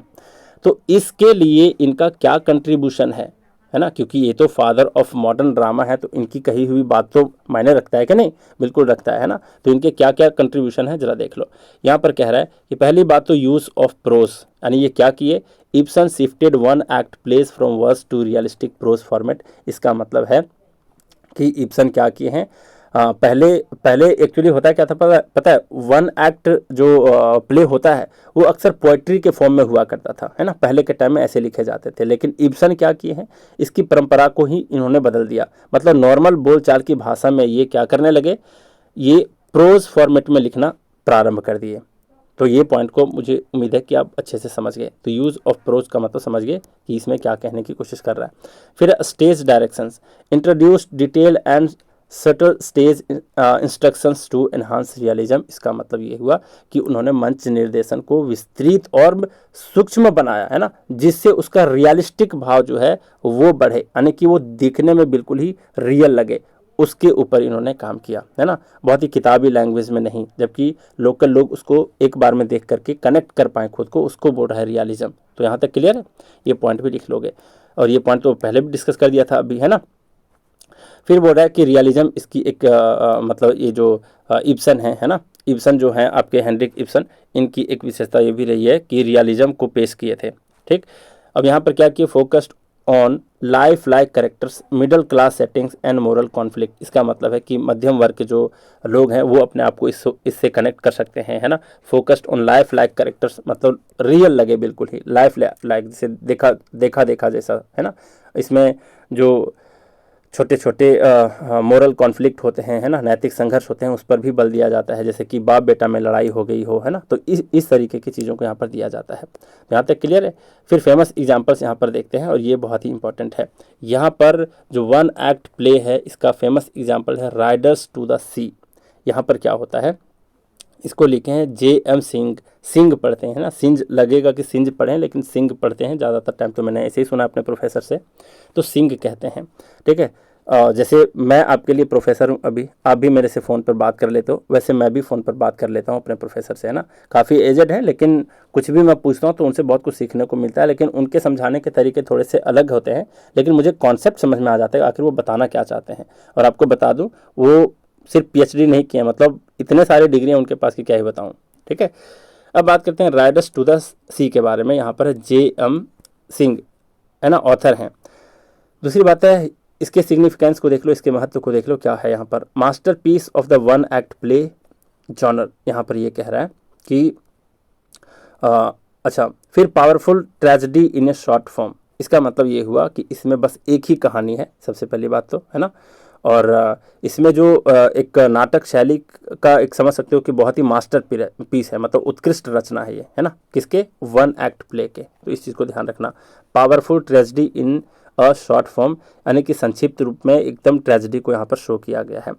इसकी बात अगर बात करें राइडर्स टू द सी, ये वन एक्ट प्ले कैसे, ये मैं आपको समझा देता हूँ। मुश्किल से ये 20-25 पन्ने के पेज है, ठीक है। और इसमें होता यह है कि इसमें एक कहानी है जिसमें एक आइलैंड होता है, वहाँ पर एक छोटा सा घर होता है, और उसके कुछ ही फैमिली मेम्बर्स होते हैं, और उनके छोटी सी स्टोरी होती है जिसमें 20-25 पेज में निपटा दिए हैं। मतलब अगर परफॉर्म किया जाए स्टेज पे तो 15 से 40 मिनट के अंदर आराम से परफॉर्म किया जा सकता है ना। तो ये बहुत बड़ी किताब नहीं है, है ना, एक 20-25 पेज की ही किताब है। अलग अलग एडिशन में थोड़े से और एड ऑन किए गए होंगे तो अलग की बात है, लेकिन ओवरऑल आपको मैं बता दिया। फिर यहाँ पर याद कैसे रखोगे कि राइडर्स टू द सी के जो लेखक हैं वो हैं जे.एम. सिंह। तो ऐसे याद रखना, मान लो कि जो राइडर्स लोग होते हैं, सी में जाते हैं यानी समुद्र पर यात्रा करने जाते हैं, वो पता है अक्सर गुनगुनाते जाते हैं, है ना, बहुत ही सिंग करते जाते हैं, सिंग, सिंह से सिंह याद रखना, इस गाने वाले सिंह से इस वाले सिंह को याद रखना। तो जितने राइडर्स होते हैं जो समुद्र में जाते हैं वो सिंग करते हुए जाते हैं। क्यों गाते हुए जाते हैं? क्या पता कल हो ना हो, है ना, कल हो ना हो वाले गाना गाते जाते हैं। क्यों? क्योंकि अगर आप समुद्र के बीचों बीच जा रहे हो, इसका मतलब आपकी लाइफ की कोई गारंटी वहाँ पर नहीं है ना। बात समझ गए? इसलिए एकदम बिंदास वाले मूड बना करके पहले से जाते हैं। और राइडर्स कोई भी हो, सी में जब भी जाते हैं सिंग करते हुए जाते हैं, तो सिंग को सिंग याद रख लेना, इसके लेखक हैं। ठीक है। और एग्जाम टिप में कह रहा है कि the main aim of one act play, ये क्या होता है, is to offer unity of action, unity of time and unity of impression. मतलब एक ही सिंगल चीज़ को, इमोशन को आप में जागृत कर देगा with in a short dramatic structure. ये सारे पॉइंट को मैं समझा दिया हूँ, इस चीज़ को आप ध्यान में रखने की कोशिश करना। ठीक है। बात करते हैं इसके प्रैक्टिस MCQ के ऊपर कि कौन कौन से क्वेश्चन पूछ सकता है आपसे। यहाँ पर क्या पूछा है, यहाँ बोला कौन सा प्ले ऐसा है is considered a classic example of one act tragedy. तो अभी अभी देखिए राइडर्स टू द सी, इसका वन एक्ट ट्रेजेडी का सबसे बेस्ट एग्जाम्पल है राइडर्स टू द सी। दूसरी बात है one of the key characteristics of one act play, वो क्या होता है, ये प्रेजेंस ऑफ सब प्लॉट्स, इसमें सब प्लॉट्स होते हैं, मतलब साइड स्टोरीज होती हैं, बिल्कुल नहीं। एलाबोरेट सेटिंग्स होता है, नहीं। मल्टीपल एक्ट्स होते हैं, बिल्कुल नहीं। सिंगल एक्ट होता है, इसलिए तो नाम है इसका one act play. Unity of time होता है, प्लेस होता है, इंप्रेशन होता है। ठीक है। फिर यहाँ पर who is credited with introducing prose style, ये वाली बात को ध्यान में रखने की आवश्यकता है। And realism in one act play, one act play में प्रोज स्टाइल को किसने लाया था, तो हेनरिक इब्सन ने लाया था। इस बात को हमने देख लिया। ठीक है। फिर यहाँ पर अच्छा, यही आपके फादर ऑफ मॉडर्न ड्रामा भी कहे जाते हैं, हेनरिक इब्सन ही कहे जाते हैं ना। एक बार फिर से दिखा देता हूँ यहाँ पर, हेनरिक इब्सन नहीं, किसके बारे में बताया था अभी, इनके ही बारे में तो बताया था। हाँ ठीक है, हेनरिक इब्सन को ही कहा जाता है। क्या हेनरिक इब्सन को ही कहा जाता है फादर ऑफ मॉडर्न ड्रामा। ठीक है जी। नेक्स्ट आपका क्या है, जरा बात करते हैं चौथे नंबर में। What is the typical duration of one act play, तो ऑब्वियस सी बात है 15 से 40 मिनट। इस चीज़ को ध्यान में रखना, ये काफ़ी ज़्यादा कन्फ्यूजिंग होता है। कई बार लग सकता है कि 1 घंटे का होगा इसलिए वन एक्ट प्ले कहा गया है, लेकिन नहीं, 15 से 40 मिनट इसके ड्यूरेशन होते हैं। Which of the following is not true about one act play, तो they consist of multiple acts, नहीं भैया, सिंगल एक्ट होता है, इसलिए तो वन एक्ट प्ले कहा गया है। तो बी नंबर, ये ऑप्शन देख कर भी समझ सकते थे, है ना। बात करते हैं यहाँ पर, नेक्स्ट है बायोग्राफी। बायोग्राफी के बारे में देखते हैं वन बाय वन। यहाँ पर क्या होता है बायोग्राफी, इसको समझ लेते हैं। तो शॉर्ट में समझ लेते हैं कि बायोग्राफी है और ऑटोबायोग्राफी है, दोनों में फ़र्क होता है। ऑटोबायोग्राफी, अगर इसके पहले ऑटो लगा दें तो ऑटो का मतलब होता है सेल्फ, जैसे ऑटोमेटिक होता है ना। तो ऑटो का मतलब सेल्फ होता है, मतलब अपनी जीवनी जो खुद लिखें उसको ऑटोबायोग्राफी कहेंगे। और बायोग्राफी में कोई दूसरा व्यक्ति, कोई अन्य पर्सन के क्या लिख रहे होते हैं, उनकी जीवनी लिख रहे होते हैं, तब उसको बायोग्राफी कहते हैं शॉर्ट में। बात करते हैं यहाँ पर डेफिनेशन एंड ओरिजिन, इसका क्या है। तो सबसे पहली बात यहाँ पर बोल रहा है the word biography was first used by John Dryden in 1683। Year नहीं पूछेगा, ज़्यादा से ज़्यादा इसका नाम पूछेगा। अगर नाम पूछेगा तो मैं अभी आपको याद करा देता हूँ, ठीक है, किसके द्वारा ये शब्द का इस्तेमाल किया गया था, जॉन ड्राइडन। कैसे याद रखोगे, जरा देखो। बायोलॉजी सबसे ज़्यादा कौन पढ़ते हैं, तो नीट के छात्र पढ़ते हैं। आप में से भी कई के ऐसे बच्चे हैं, है ना, जिसके बेटे गए हैं नीट की तैयारी करने, और कई के बच्चे हैं जो गए हैं IIT की तैयारी करने। तो नीट की जो तैयारी करते हैं तो ऑब्वियस सी बात है सबसे ज़्यादा बायोलॉजी उनको ही पढ़ना पड़ता है। और नीट की तैयारी करते हैं, और मेडिकल में भी बहुत ज़्यादा, मतलब मेडिकल कॉलेज पहुंचने के बाद भी बहुत ज़्यादा मेहनत करना पड़ता है। इतना ज़्यादा बायोलॉजी पढ़ने के लिए मेहनत करते हैं कि बच्चे लोग सूख जाते हैं, बिल्कुल, है ना। रिलेट कर सकते हो अपनी फैमिली से, रिलेटिव से, किसी के बच्चे अगर गए हैं कोटा तैयारी करने के लिए नीट की, तो आप देखते होगे वो उधर से आता होगा ना तो मरियल टाइप से चेहरा लेकर के आता होगा, और अगर एग्जाम निकाल लिया है तो और मरियल जैसा लगता है ना। वो डॉक्टर बनने से पहले हर बच्चा पेशेंट बन जाता है, मैं देखा हूँ ज़्यादातर लोग को। तो इस तरीके से रिलेट कर सकते हो कि बायो है, अच्छा बायोग्राफी बायो पढ़ने वाले बच्चे तो अक्सर सूखे हुए पाए जाते हैं, बहुत ज़्यादा सूख जाते हैं, मतलब पढ़ते पढ़ते इतना मेहनत करते हैं ना। तो ड्राई से ड्राइडन याद रखोगे, बायोग्राफी से बायोग्राफी, इस तरीके से इसके ट्रिक को रिलेट कर सकते हो। यहाँ पर ड्राइडन डिफाइंड इट एज, मतलब बायोग्राफी को किस तरीके से डिफाइन किए हैं इसको मैं आपको बता देता हूँ। यहाँ बोर्ड है कि ड्राइडन जो इनकी परिभाषा देते हैं, the history of particular men's lives, इसका मतलब है कि कोई विशिष्ट व्यक्तियों के जीवनी का इतिहास लिख रहे होते हैं, है ना, मतलब बायोग्राफी के थ्रू। फिर बोर्ड है according to the Oxford dictionary biography is, Oxford dictionary के हिसाब से क्या है, the history of the lives of individual man as a branch of literature, ये डिक्शनरी कह रहा है आपका ऑक्सफोर्ड डिक्शनरी। इसका मतलब है कि जो व्यक्तिगत लोग हैं उनकी जीवनी का इतिहास, है ना, और एक लिटरेचर के फॉर्म में, एक उसके शाखा के फॉर्म में इसको बायोग्राफी को हम कह सकते हैं। ठीक है, ये सारी बातें हैं। ये तो बिल्कुल ही, ये कभी नहीं पूछा जाएगा आपको, बस समझने के लिए है। फिर यहाँ पर क्या, हैरोल्ड निकोल्सन ने क्या कहा है, ये जरा बात कर लेते हैं, और ये थोड़ा सा इम्पॉर्टेंट भी है। A truthful record of an individual composed as a work of art. और कई बुक में डायरेक्ट हूबहू डेफिनेशन बायोग्राफी का इनके शब्दों द्वारा ही दे दिया जाता है। अगर आपके एग्जाम में पूछ दिया कि ये कैसे याद रखोगे, मतलब इसके बेस्ड पर क्वेश्चन पूछेगा, तो इसके नाम को भी जरूर पूछेगा, हैरोल्ड निकोल्सन। ठीक है, मैं भी याद करा दूंगा, आपको टेंशन नहीं लेना। यहाँ पर बस आपको कैच करना है, बायोग्राफी जो होता है वो ट्रूथ रिकॉर्ड होता है। पहले इसका पूरा मीनिंग समझ लो। A truth record of an individual composed as a work of art, मतलब किसी व्यक्ति का जो पूरा संपूर्ण विवरण होता है, रिकॉर्ड होता है, वो ट्रूथफुल होता है, यानी सत्यपूर्ण होता है, सत्य से भरा होता है। Composed as a work of art, यानी जिसे एक कलाकृति के रूप में रचा गया होता है। ठीक है, कलाकृति कहने का मतलब क्या होता है, अब किसी की भी जीवनी लिखोगे तो ऐसे साधारण शब्दों में थोड़े ना लिखोगे, है ना। साधारण शब्दों में लिखने का मतलब क्या होता है, जैसे मान लो कि फिगर ऑफ स्पीच का इस्तेमाल क्यों करते हैं, ताकि उसकी शोभा बढ़ा दें हम, है ना। वहाँ पर अगर डायलॉग के फॉर्म में नाटक को लिखा गया है, तो नाटक में क्वेश्चन मान लो कोई पूछा, तो क्वेश्चन के आर्ट भी होते हैं पूछने के, अलग अलग तरीके भी होते हैं पूछने के। जैसे मैं अक्सर क्लासरूम में एग्जाम्पल देता हूँ कि आर्ट ऑफ क्वेश्चनिंग एक बहुत ही बड़ा आर्ट है। कहोगे कैसे, जैसे मान लिया जाए तुम्हें कोई क्वेश्चन पूछे कि क्या तुम्हारी बीवी तुमको मारती है, एस और नो में जवाब देना है। क्या तुम्हारी बीवी तुमको घर पे मारती है झाड़ू से, तो कहोगे एस, इसका मतलब मारती है, नहीं मतलब नहीं मारती है। लेकिन अगर पूछने वाला अगर आपको फंसाना चाहे तो इसी क्वेश्चन को अलग तरीके से पूछ सकता है कि क्या आपकी बीवी आपको मारना छोड़ दी है, मतलब एस कहोगे तो भी फंसोगे, नो कहोगे तो भी फंसोगे। तो अगर मतलब समझ लो, फंसाने की एक कला है, क्वेश्चन पूछने की एक कला है।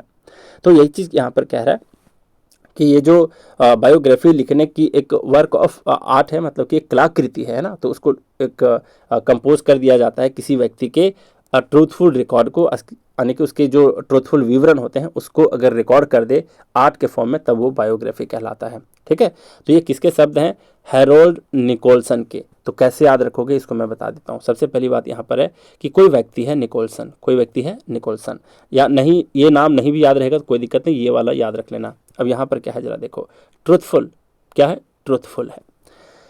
अब कोई व्यक्ति है जो ओल्ड हो गया है तो हो गया है, लेकिन हार नहीं माना है और हमेशा ट्रूथफुल रहता है, हमेशा मतलब सत्य रास्ते पे रहता है ना। तो ट्रूथफुल, वो हार गया मतलब कितनों भी जिंदगी से हार जाए, कितनों भी वो बूढ़ा हो जाए, लेकिन हमेशा ही क्या करेगा, वो ट्रूथफुल बातें ही करेगा। याद रखोगे, कोई व्यक्ति हार गया है और वो हारते हारते बूढ़ा भी हो गया है, ओल्ड हो गया है, फिर भी वो ट्रूथफुल ही रहेगा अपने लाइफ में। तो बस इतना कैच कर लोगे ना, तो इसके आंसर पे सीधा टिक लगा दोगे।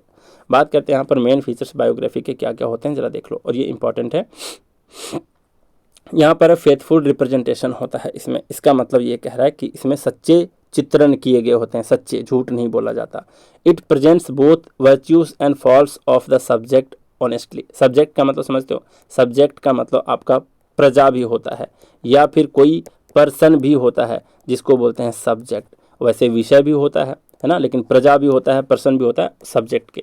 और वैसे भी बोलता हूँ, एक वर्ड के बहुत सारे मीनिंग होते हैं, तो कब कहाँ क्या इसका मीनिंग है मैं तो बताते चलता हूँ।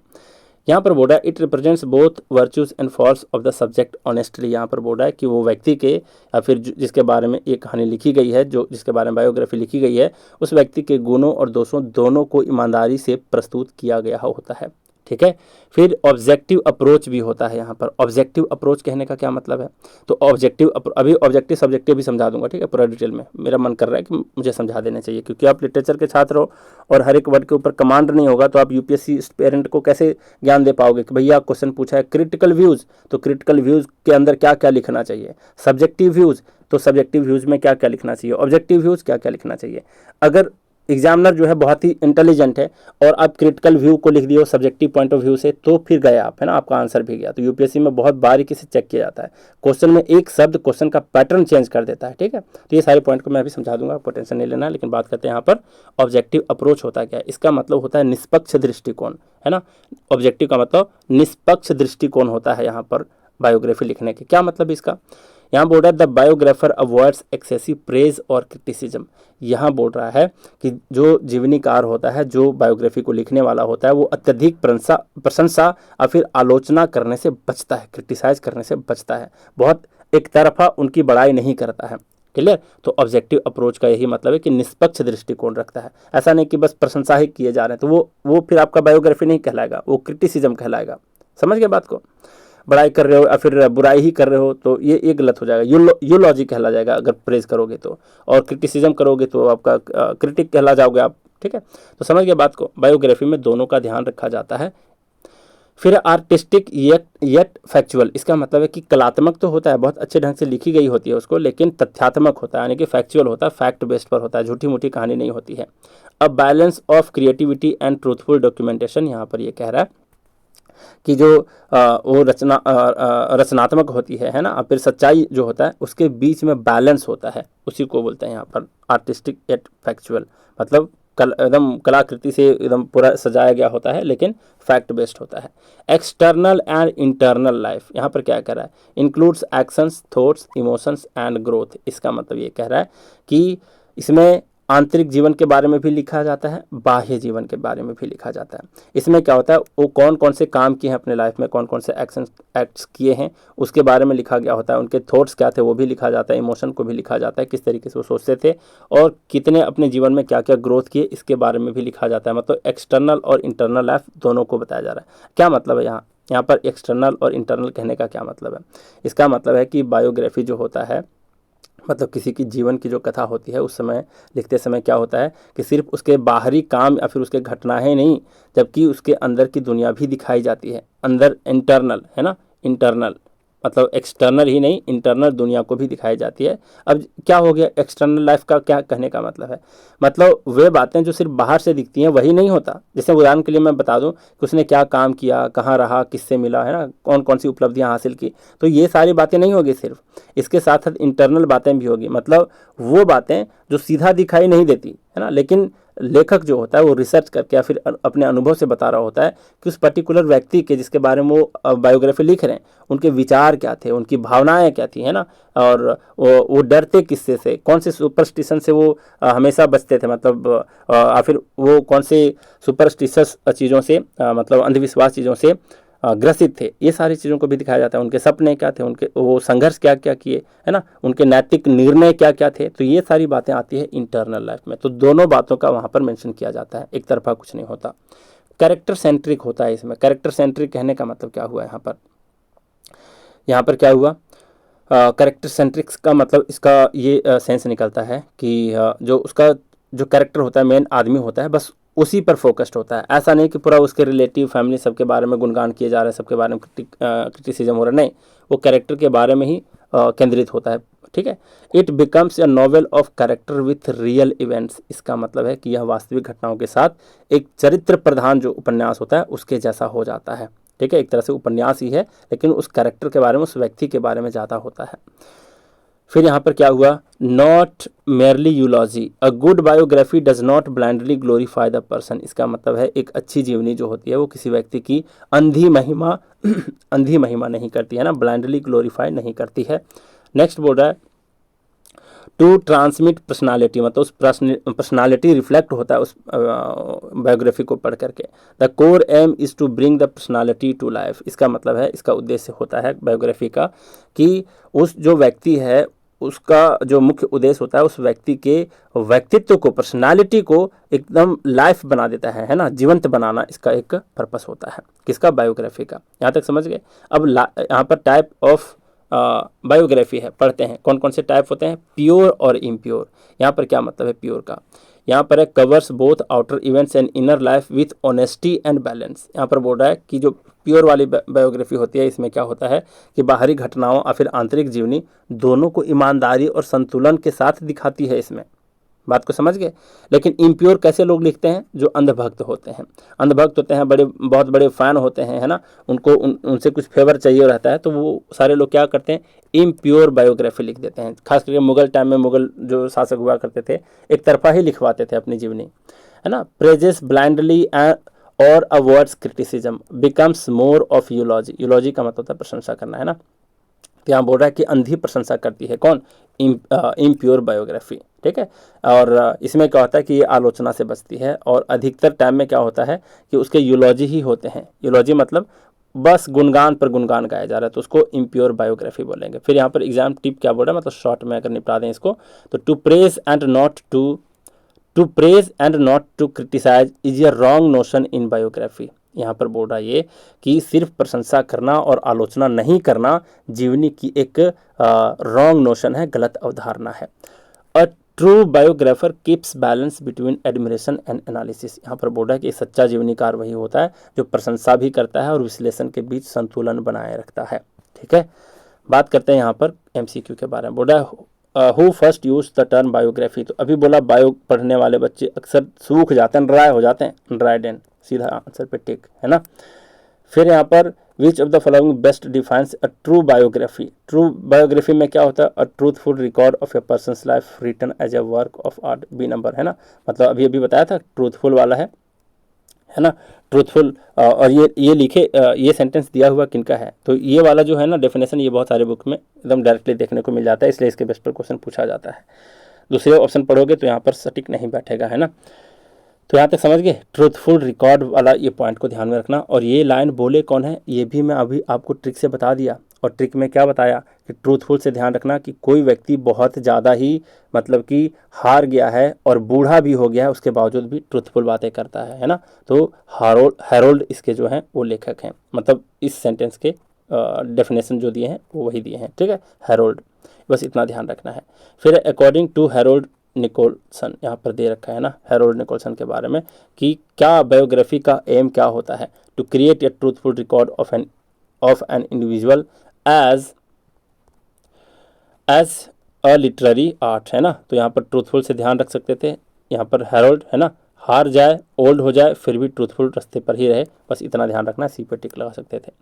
यहाँ पर है 4th नंबर क्वेश्चन, बोला की difference between pure and impure biography क्या होता है, level of objectivity and criticism. क्या अर्थ है इसका, ये मैं बताता हूँ आपको, ठीक है। यहाँ पर क्या पूछा है, ये बोल रहा है कि जो दोनों में डिफरेंस होता है प्योर और इम्प्योर में, ये होता है level of objectivity and criticism.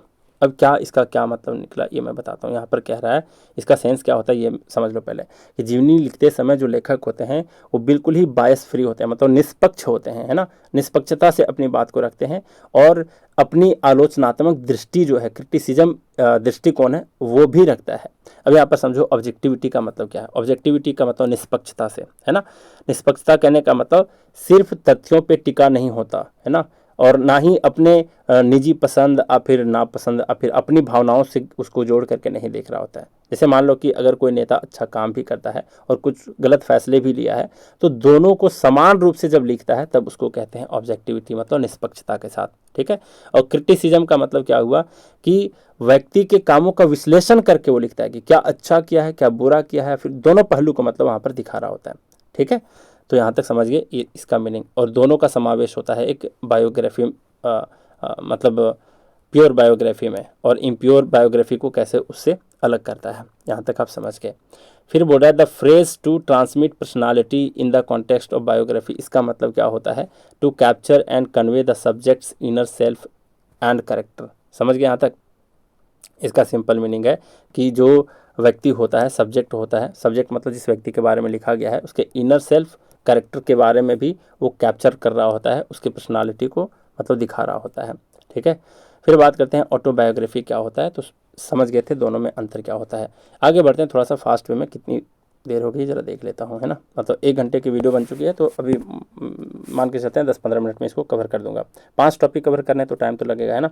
इसका डेफिनेशन क्या होता है, an autobiography is the story of a person. और मैं आपको बता देता हूँ, आपको लग रहा होगा कि सिर्फ प्री का तैयारी कर रहे हैं, लेकिन साथ साथ में आपके जो मेंस के एग्ज़ाम है उसकी भी तैयारी हो रही है, एलटी एग्ज़ाम्स की, ठीक है। और क्योंकि इसलिए तो मैं इतना डिटेल में दिया हूँ, अदरवाइज मैं सीधा उड़ा सकता था इसको। यहाँ पर बोला an autobiography is the story of a person's own life written by himself. इसका मतलब क्या निकला कि आत्मकथा वह रचना है जिसमें व्यक्ति अपनी ही जीवन कहानी को स्वयं ही लिखता है। Persons own life by himself मतलब स्वयं ही लिखता है, ठीक है। ऑटो का मतलब सेल्फ होता है, मतलब खुद अपनी जीवनी को लिखना, autobiography. It represents the author's life experiences, thoughts and achievements in his own words. जो लेखक होता है वो अपने जीवन के अनुभव या फिर विचार हो, चाहे उसकी उपलब्धियां हो, है ना, अचीवमेंट्स होते हैं, उसको अपने ही शब्दों में वो प्रस्तुत कर रहे होते हैं ऑटोबायोग्राफी के थ्रू। बात करते हैं इसके की फीचर्स क्या होता है। यहाँ पर बोल रहा है पर्सन, फर्स्ट पर्सन नैरेटिव। इसका मतलब है कहानी कहने वाला चाहे तो आई कह के लिखेगा, चाहे मी कह के लिखेगा, चाहे माई लिखे, लेकिन वहाँ पर थर्ड पर्सन के सेंस में भी होता है, ही शी ऐसे करके लिखा जाता है बायोग्राफी को, लेकिन यहाँ पर आई मी और माई के फॉर्म में लिखा जाता है, इसको ध्यान रखना। Written by the person about his own life, यानी कि यहाँ ये कह रहा है कि इसको सबसे पहली बात कि फर्स्ट पर्सन के सेंस में लिखा जाता है, आई मी और माई, और लेखक जो होते हैं वो अपनी ही जीवन कथा को लिख रहा होता है। इनकम्प्लीट एंडिंग, ये इंपॉर्टेंट पॉइंट है, ध्यान रखना। Ends before the author's death, never fully complete, है ना। कई बार पता चलता है कि उसकी जीवनी को उसके बेटा ने कंप्लीट किया है ना। तो यहाँ पर होता है कि इसका जो अंत होता है वो लेखक की मृत्यु से पहले ही हो जाता है ना। इसलिए यह कभी कभी क्या होता है कि पूरी तरह से पूर्ण नहीं होती है ऑटोबायोग्राफी, समझ गए। क्योंकि ऑटोबायोग्राफी मतलब अपनी जीवनी वो खुद लिख रहे हैं, और खुद लिख रहे हैं तो उनको थोड़े पता चल रहा होता है कि मरने से पहले चलो हम कल मरने वाले हैं तो चलो आज इसको कंप्लीट कर लेते हैं, एंड अप करते हैं, कंक्लूजन निकाल लेते हैं, ऐसा वो नहीं करते, है ना। ऐसा अक्सर देखा गया कि इनकम्प्लीट एंडिंग होता है ऑटोबायोग्राफी में।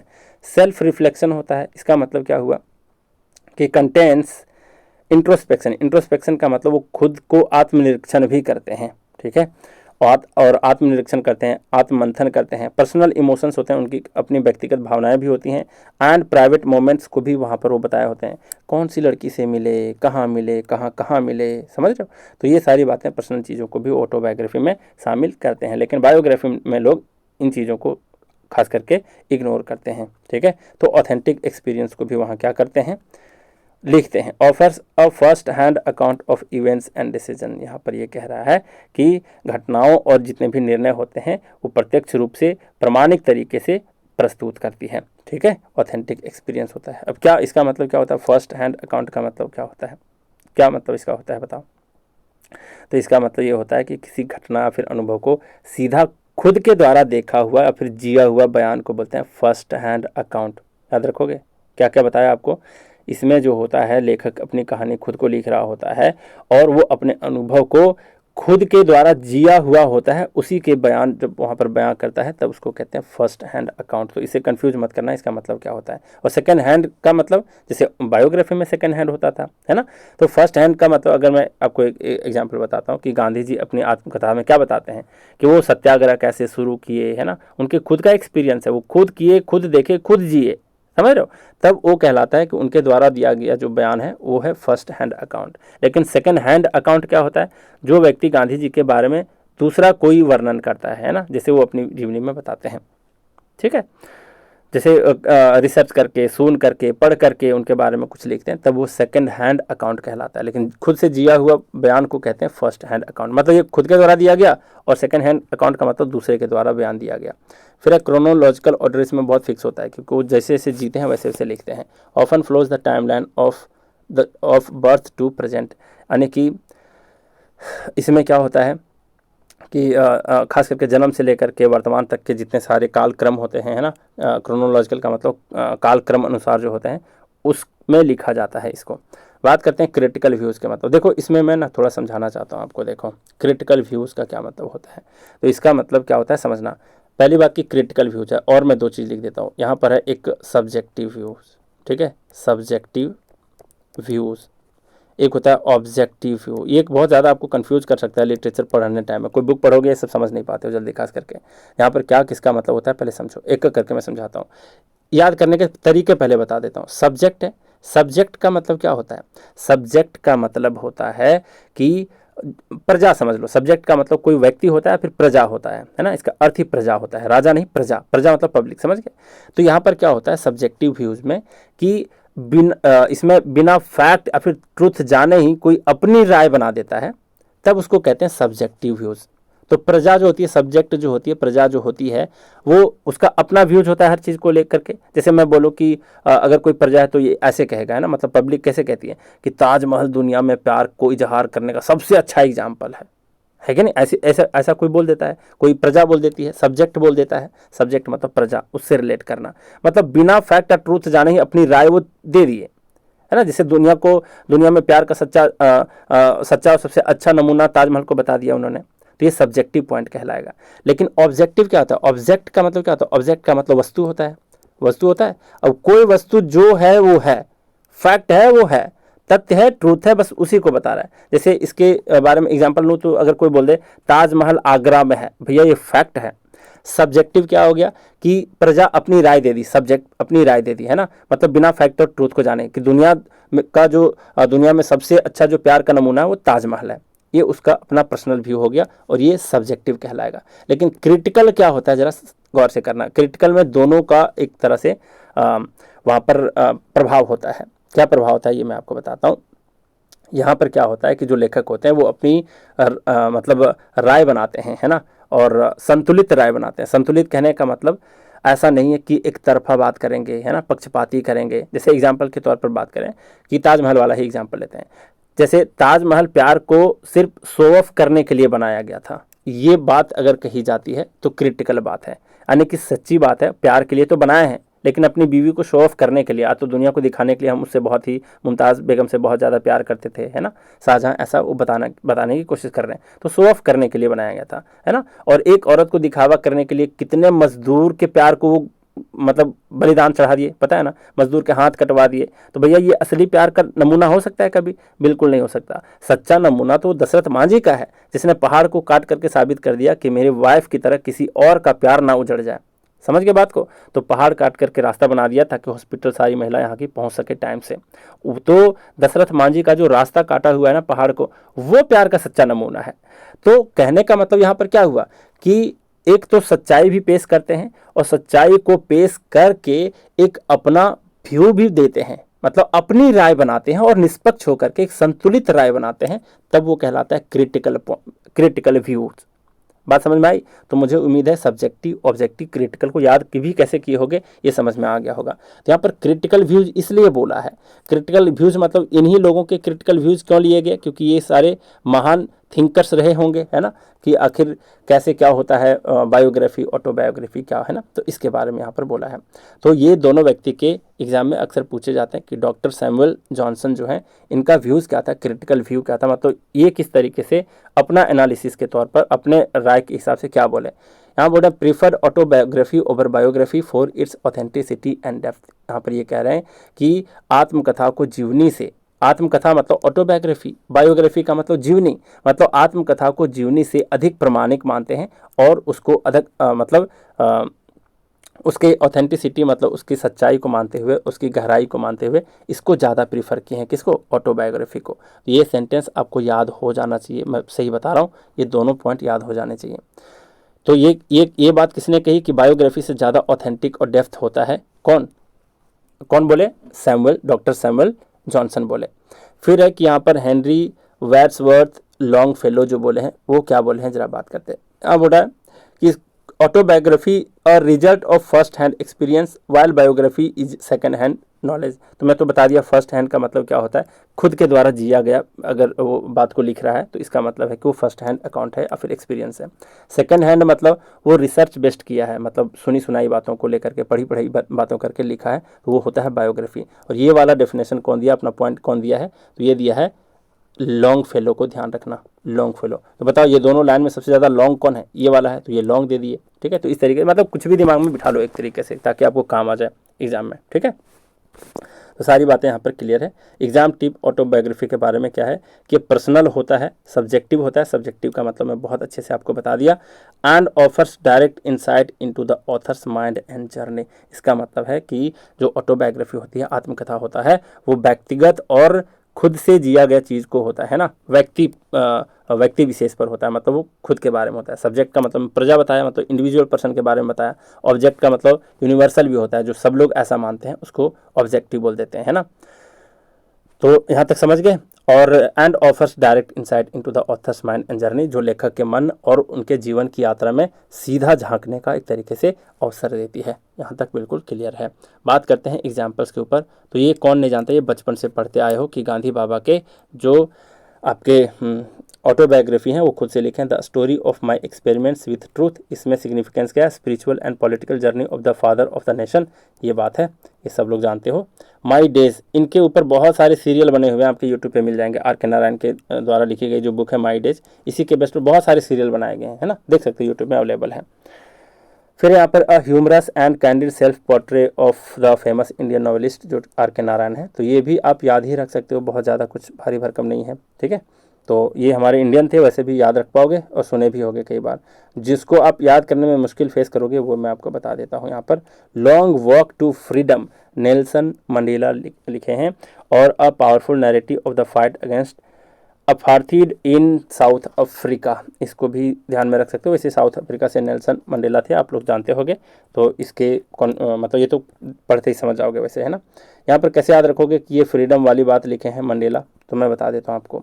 मान लो कि कोई महिला है, अपने सास की ताना सुन सुन करके डेली परेशान हो जाती है, अब उनकी लग गई नौकरी लग गई, तो पता है मंडे के दिन उनको ना लगता होगा कि भैया हमें तो बहुत ज़्यादा फ्रीडम मिल गया है। पता है क्यों? वैसे लोग जॉब करना पसंद नहीं करते, लेकिन सासू माँ के, ननद के पूरा ताने सुनने से अच्छा है ना कि हम मंडे को सीधा ऑफिस चले जाएं। वो संडे को वेट कर रही होती हैं कि कब मंडे आएगा भाई, कब मंडे आएगा, है ना, हमें ऑफिस जाना है, हमें यहाँ से फ्रीडम मिलने हैं। तो मंडे के दिन अक्सर महिलाएं क्या करती हैं, फ्रीडम फील करती हैं ऑफिस जा करके, ठीक है।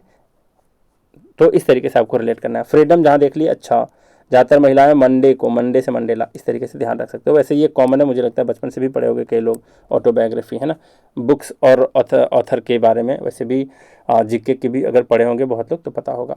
फिर अपोलॉजी फॉर हिज लाइफ, कौन लिखे हैं, कोली सीबर लिखे हैं, ठीक है। तो इसको ध्यान में रखने की कोशिश करना, कोली सीबर को। Early 18th century theoretical autobiography with wit and satire, यहाँ पर ये कह रहा है कि 18वीं सदी के एक थियोरेटिकल मतलब रंगमंचीय आत्मकथा है, जिसमें व्यंग्य को भी इस्तेमाल किया गया है और सटायर आने की हास्य को भी इसमें क्या किया गया है, सम्मिलित किया गया है। अब बता देते हैं इसको कैसे याद रखोगे। Apology for his life, Colley Cibber, यहाँ पर कुल्ली है, कुल्ली है लेकिन कुल्ली पढ़ेंगे इसको, कुल्ली है। मान लो गोविंदा का मूवी कुल्ली देखे होगे, है ना, तो कुल्ली में वो क्या करते हैं, कुल्ली में क्या करते हैं बताओ। कुल्ली में गोविंदा थिएटर में जाते हैं काम करने के लिए, है ना, थिएटर मतलब सिनेमा में जाते हैं काम करने के लिए, और काम करने जाके सबको वहाँ पर अपोलॉजी मांग रहे हैं, आने की माफ़ी मांग रहे हैं। तो अपोलॉजी जहाँ पर देख लोगे तो समझो, अच्छा अपोलॉजी कौन मांग रहा था, कुल्ली का गोविंदा मांग रहा था। कहाँ मांग रहा था, जब वो थिएटर में काम कर रहा था। तो ऐसे रिलेट करने की कोशिश करो, अपोलॉजी कुल्ली मांगता है, अपोलॉजी वैसे भी देखते हो मालिक के सामने तुरंत कुल्ली बोलेगा यस सर, नो सर, है ना, सॉरी सर, ऐसे करके बात करते हैं। यहाँ पर क्या, what is the essential narrative style of an autobiography, तो फर्स्ट पर्सन में लिखा जाता है इसको ऑटोबायोग्राफी को, तो ये तो आप जानते हो फर्स्ट पर्सन नरेशन होता है, ना कि फर्स्ट और सेकेंड। फिर यहाँ पर थोड़ा मेजर लिमिटेशन ऑफ ऑटोबायोग्राफी क्या होता है, तो it ends before the author's death, author के डेथ होने से पहले ही ये एंड हो जाता है, ठीक है, मतलब कोई कंक्लूजन वो नहीं निकाल पाते। Who wrote the story of my experiment, Gandhi बाबा, ठीक है, ये भी आसान है। फिर बोल रहा है डॉक्टर सैमुअल जॉनसन द्वारा लिखी गई ऑटोबायोग्राफी क्या है, तो मैं यहाँ पर अच्छा ऑटोबायोग्राफी नहीं पूछा है, यहाँ पर पूछा है why is autobiography more valuable then biography, तो ये डेफिनेशन दिए थे सैमुअल जॉनसन ने, क्यों, लेकिन यहाँ पर पूछा है क्यों, because it offers more authenticity and depth, इनके लाइन में ही था, है ना, तो इस पॉइंट को ध्यान में रखने की कोशिश करना, ठीक है। फिर बोल रहा है आखिरी क्वेश्चन की is an early example of theoretical autobiography, तो थियोरेटिकल है, देख लो थियोरेटिकल कहने का मतलब है रंगमंची, यानी कि थिएटर में जा करके वो अपोलॉजी मांगते हैं। कौन लिखे हैं, कोली सीबर लिखे हैं, है ना, तो ध्यान में रखने की कोशिश करना। बात करते हैं लास्ट में है मेमोयर, मेमोयर क्या होता है इसको हम जानेंगे, अच्छे से सीखेंगे, ठीक है। बात करते हैं यहाँ पर मेमोयर होता क्या है, इसको प्योर हिंदी में बोला जाता है संस्मरण। संस्मरण मतलब वो जहाँ गए वहाँ की एक कहानी यादगार के रूप में लिख लिए, उसको बोलते हैं संस्मरण। तो ये ऑटोबायोग्राफी का एक पार्ट भी हो सकता है अगर देखा जाए तो, है ना, अपने जीवनी के अनुभव से ही लिखते हैं लोग मेमोयर। तो मेमोयर होता क्या है, इसके बारे में जरा देखते हैं। डेफिनेशन क्या कह रहा है, a memoir is written by the author himself, है ना, मतलब ऑटोबायोग्राफी ही जैसा होता है, but focuses on people and events rather than personal development. यहाँ बोल रहा है कि एक संस्मरण में लेखक स्वयं ही लिखते हैं सब चीज़ को, है ना, स्वयं के द्वारा लिखा जाता है इसको, लेकिन इसका जो फोकस होता है, केंद्र बिंदु होता है, वो आत्म विकास नहीं होता, सेल्फ डेवलपमेंट के बारे में नहीं लिखते, बल्कि पीपल के बारे में और इवेंट्स के बारे में लिखते हैं, अन्य लोगों और घटनाओं के बारे में वो लिखते हैं। ऑटोबायोग्राफी में सेल्फ के बारे में लिखते हैं, यहाँ पर ये दूसरे के बारे में लिखते हैं, किसमें, मेमोयर में, है ना। फिर बात करते हैं यहाँ पर डिफरेंस फ्रॉम ऑटोबायोग्राफी कैसे। ऑटोबायोग्राफी में फोकस ऑन द सेल्फ यानी खुद के ऊपर फोकस करते हैं, ऑब्वियस सी बात है, ऑटो लिखा है। मेमोयर में दूसरों के बारे में या फिर घटनाओं के बारे में, दूसरे व्यक्ति या फिर घटनाओं के बारे में ये फोकस करता है कौन, मेमोयर। फिर बोला डिफरेंस फ्रॉम डायरी और जर्नल। डायरी और जर्नल से ये कैसे डिफरेंस है, देखो यहाँ पर मेमोयर जो है नॉट इक्वल टू डायरी और जर्नल। क्यों भैया, डायरी में डेली पर्सनल एंट्रीज करते हैं, डेली आप लिखते हो डायरीज को, है ना, और क्या करते हो, और उसमें अपने डेली एक्टिविटीज़ के एंट्रीज करते हो वहाँ पर, मतलब क्या क्या किया उसके बारे में, और यूजुअली प्राइवेट होता है। लेकिन मेमोयर जो होता है वो पब्लिक होता है, प्राइवेट नहीं होता, दूसरे लोग भी इसको पढ़ सकते हैं। Reflective writing about memorable experiences, इसका मतलब क्या हुआ, इसका मतलब ये हुआ कि सार्वजनिक रूप से लिखा गया एक चिंतन लेख, है ना, चिंतनशील लेख है ये, समझ लो, चिंतनशील, reflective, clear, about memorable experience यानी यादगार अनुभवों को वो साझा करते हैं इसमें मेमोयर में। कोई दिक्कत नहीं। यहाँ पर मुझे डेयरी और डायरी में थोड़ा सा आप लोग को बता देता हूँ कि कैसे याद रखोगे, ठीक है। स्पेलिंग ये है आपका डेयरी, डेयरी का मतलब होता है मिल्क से संबंधित, डेयरी फार्म होता है ना, डेयरी मिल्क, ये सब देखे हो, लेकिन ये डायरी होता है। स्पेलिंग में अभी याद करवा देता हूँ, भूलना नहीं। ये है डायरी, क्या है, डायरी। आईए, जब आप आईए में थे, इंटरमीडिएट ऑफ आर्ट्स में थे, मतलब आईए में जब आप पढ़ रहे थे तब से आप डायरी लिखना स्टार्ट किए थे, और इसका ऑपोजिट यहाँ पर हो जाएगा AI, तो इस तरीके से ध्यान रखोगे, ठीक है। बात करते हैं कि इसका ओरिजिन कहाँ से हुआ है, तो डिराइव फ्रॉम फ्रेंच वर्ड मेमोरे, जिसका मतलब मेमोरी होता है, बेस्ड ऑन लैटिन मेमोरिया, ठीक है। मेमोरिया बोल लो लैटिन में, मेमोरे बोल लो किसमें, फ्रेंच में, यहाँ से डिराइव हुआ है कौन, मेमोयर, इंग्लिश में, ठीक है। फिर बात करते हैं कैटेगरी, कंसीडर्ड अ सब कैटेगरी ऑफ बायोग्राफी और ऑटोबायोग्राफी। पहले भी बताया था ना कि बायोग्राफी और ऑटोबायोग्राफी का ये कैटेगरी होता है, एक तरीके से सब कैटेगरी होता है। कोई दिक्कत नहीं है। बात करते हैं आगे, यहाँ पर इसका स्ट्रक्चर क्या होता है, मतलब ये सब देख रहे हो, ये सब पॉइंट बनाने के पीछे क्या कहानी है कि बातें बनाना सीखो पॉइंट के थ्रू, है ना, क्या क्या लिखोगे। A story from a life, not the whole life story but important incidents, यहाँ पर इंपॉर्टेंट इंसिडेंट्स के बारे में बताया जाता है। इसका मतलब ये कह रहा है कि इसका स्ट्रक्चर जो ये होता है कि जीवन की एक कहानी को बस लिखा जाता है, पूरी जीवनी कथा नहीं होती, वरना ये ऑटोबायोग्राफी कहलाता है ना, बल्कि कुछ महत्वपूर्ण घटनाओं का वर्णन ही बस होता है। पर्पस क्या होता है इसका, to share memories and turning points from author's life that affected him deeply. इसका पर्पस ये होता है कि लेखक के जीवन में जो भी स्मृतियां हैं और ऐसे ऐसे लाइफ में टर्निंग पॉइंट्स आए हैं उसको साझा करना इसका मेन पर्पस होता है, ठीक है। और उसे गहराई से कैसे कैसे प्रभावित किया गया है उसके बारे में ये लिखते हैं किसमें, मेमोयर में। फिर है राइटर कॉल्ड, है ना, राइटर, इसके राइटर्स को क्या कहा जाता है, तो मेमोरिस्ट भी कहा जाता है और मेमोरियलिस्ट भी कहा जाता है, इन दोनों को याद रख सकते हो। एग्जाम्पल्स इसमें क्या है जरा बात करते हैं। एग्जाम्पल्स इसमें है कि सैमुअल पीप्स हैं, Samuel peeps and John Evelyn है, ठीक है। तो ध्यान रखना, जॉन एवेलिन और सैमुअल पीप्स इसके बहुत बड़े एग्जाम्पल हैं मेमोयर लिखने के। फेमस डायरी राइटर्स हैं हुज वर्क्स रिजेंबल मेमोयर्स, जो कि इनके डायरी कैसे मैच करते हैं, मेमोयर्स की तरह मैच करते हैं। कौन कौन, सैमुअल पीप्स और जॉन एवेलिन, ठीक है। एग्जाम्पल्स अब जरा देख लेते हैं यहाँ पर। राइडर्स टू द सी, जिसको हमने अभी पढ़ा था, है ना, कहाँ पढ़ा था, आप अभी देख चुके हो इसी क्लास में। कौन लिखे हैं इसको, तो JM सिंह लिखे हैं। सिंह कैसे याद रखोगे कि सी में जब भी कोई राइड करने के लिए जाता है तब वो कोई ना कोई गाना गुनगुनाते जा रहा होता है, कल हो ना हो, है ना, इसलिए मतलब अपने मस्ती में डूबा होता है ना। जिंदगी अपनी मस्ती में जीता हूँ, जिंदगी अपनी मस्ती में जीता हूँ, कल क्या होगा टेंशन ना लेता हूँ, अपना सारा ध्यान करियर पे मोड़ दिया और डॉट डॉट डॉट को ऊपर वाले के हवाले छोड़ दिया। लड़की हो तो डॉट डॉट के जगह बॉयफ्रेंड रख सकते हो, और डॉट डॉट के जगह लड़का हो तो गर्लफ्रेंड रख सकते हो, ठीक है। तो अगर लड़के पॉइंट ऑफ व्यू से कहें तो एक बार फिर से शायरी सुना देता हूँ, क्योंकि मैं बोलते बोलते थक गया हूँ, तो थोड़ा मेंटल रिलैक्सेशन भी होना बहुत ज़रूरी है। जिंदगी अपनी मस्ती में जीता हूँ, कल क्या होगा टेंशन ना लेता हूँ, जिंदगी अपनी मस्ती में जीता हूँ, कल क्या होगा टेंशन ना लेता हूँ, अपना सारा ध्यान करियर पे मोड़ दिया और गर्लफ्रेंड को ऊपर वाले के हवाले छोड़ दिया। बात खत्म। अब हम आगे बढ़ते हैं राइडर्स टू द सी को। अभी देखे थे हम लोग किसमें, 1 एक्ट प्ले में। तो ये 1 एक्ट प्ले भी है और अपने मेमोयर भी है, किनके, JM सिंह के। जब भी सी में कोई जाता है राइडर्स तो सिंग करते हुए जाता है, इस चीज़ को तो पहले याद करा दिया है ना। Masterpiece of 1 act tragic play है, यानी कि इसका मतलब है कि 1 एक्ट प्ले का एक उत्कृष्ट उदाहरण है, ठीक है। Often considered a dramatic memoir in tone, और ये इनके भाव से कैसा पता चलता है कि नाटकीय संस्मरण है, एक तरीके से ड्रामेटिक यादगार है, मेमोयर है। कोई दिक्कत? कोई दिक्कत नहीं। अब आउट ऑफ अफ्रीका को याद रख लो भैया। कैसे याद रखोगे, मैं अभी याद करवा देता हूँ इसको, है ना। इसकी विशेषता पहले देख लो। Memoir of colonial life in Kenya, है ना, जब वहाँ पर केन्या में अंग्रेज़ों का बहुत ज़्यादा क्या था,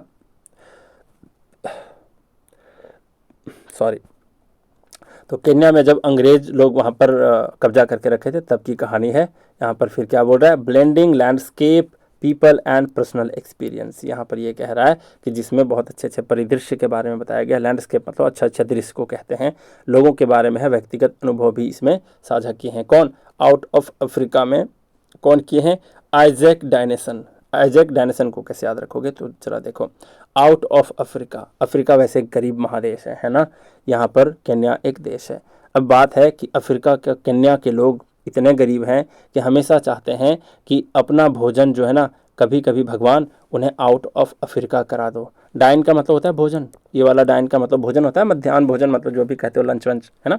तो डाइन का मतलब भोजन होता है। तो साउथ अफ्रीका के केन्या के लोग इतने ज़्यादा गरीब हैं, वो कभी कभी सपने में देखते हैं कि काश आउट ऑफ अफ्रीका उन्हें कभी भोजन मिल जाए, डाइन मिल जाए, है ना। तो ऐसे डाइन से डायनेशन को ध्यान रख सकते हो। बात करते हैं यहाँ पर the diary of a young girl, है ना। ये मूवी है भैया, मूवी नहीं देखो, ये the diary of a young girl movie है, इनके ऊपर मूवी लिखी जा चुकी है ना, एक लड़की की कहानी है ना। एने फ्रैंक लिखी है इसको। तो एने फ्रैंक यहाँ पर personal diary turned historical memoir of your life during world war second, है ना। द्वितीय विश्व युद्ध के दौरान इनकी व्यक्तिगत डायरी है जो बिल्कुल ही ऐतिहासिक मेमोयर बन जाती है। एने फ्रैंक लिखी हैं the diary of young girl, ऐसे याद रख सकते हो। आजकल की यंग गर्ल जो है ना भैया, बहुत ही फ्रैंक होती हैं, है ना। तो यंग गर्ल कैसी होती हैं? बहुत फ्रैंक होती हैं। यंग गर्ल को किसने लिखा? एनी फ्रैंक ने लिखा। बात करते हैं मेमोरीज ऑफ माई मेलैंकोली हॉर्स, है ना। हॉर्स का मतलब देखो क्या होता है, हॉर्स का मतलब क्या होता है, का होता है हॉर्स का मतलब, इसका मतलब वेश्या होता है ना, तो वेश्या होता है। कौन लिखे हैं? तो गैब्रियल गार्सिया मार्क्वेज लिखे हैं, गैब्रियल गार्सिया मार्केज। अब इसको कैसे याद रखोगे, तो मैं आपको याद करवा देता हूँ, जरा देखो। यहाँ पर क्या है ना, यहाँ पर क्या है कि गार्सिया, गारिदिया, गाली दिया, अच्छा गाली दिया, हाँ गाली दिया, गार्सिया। तो गार्सिया से गाली दिया, गार दिया, गारी दिया, गारी भी बोलते हैं गाली को बहुत, तो है ना। वैसे भोजपुरी तो आप लोग को पता ही होगा थोड़ा बहुत, है ना। तो वैसे बनारस के हो आप लोग को पता ही होगा, है ना। अरे भैया हमको गरिया दिया है, ऐसे करके बात करते हैं थोड़ा सा, गरिया दिया है, गाली दे दिया है, गार्सिया, गारी दिया, क्या बोला? होर बोला, मार, है ना, मारो उसको, उल्टी सीधी बातें करता है। होर बोल दिया, गार्सिया, गार दिया, गाली दिया, गाली दिया, क्या बोला गाली में? होर बोल दिया, है ना, इसलिए उसको चलो पीटते हैं, ठीक है। तो इस तरीके से रिलेट कर सकते हो। बात करते हैं यहाँ पर क्या क्वेश्चन देखते हैं। यहाँ पर बोल रहा है कि सबसे अच्छा डेफिनेशन मेमोयर का क्या है? A story focusing on events and people in the author's life. C number option correct है। इसमें समझाने वाली क्या बात है? सिंपल सी बातें कहें कि लेखक के जो जीवन की घटनाएं हैं और दूसरे लोगों के बारे में केंद्रित कहानी होती है मेमोयर। फिर यहाँ पर क्या बोल रहा है? Primary difference between autobiography and your memoir. Memoir focuses on others और बायोग्राफी में खुद के बारे में लिखते हैं। सीधा सीधा आंसर है, कोई भारी भरकम नहीं है, है ना। Memoir is derive from which language? तो फ्रेंच से डिराइव किया गया है मेमोयर। और अगर यहाँ पर मेमोयर की जगह पर रहता लैटिन वाला वर्ड तो अभी अभी देख चुके हैं, है ना। क्या था वो? याद करो क्या था, बिना देखे चलो याद करो कि इसमें क्या था वो। लैटिन से भी निकला है ना, लैटिन से भी निकला है, और किससे निकला है?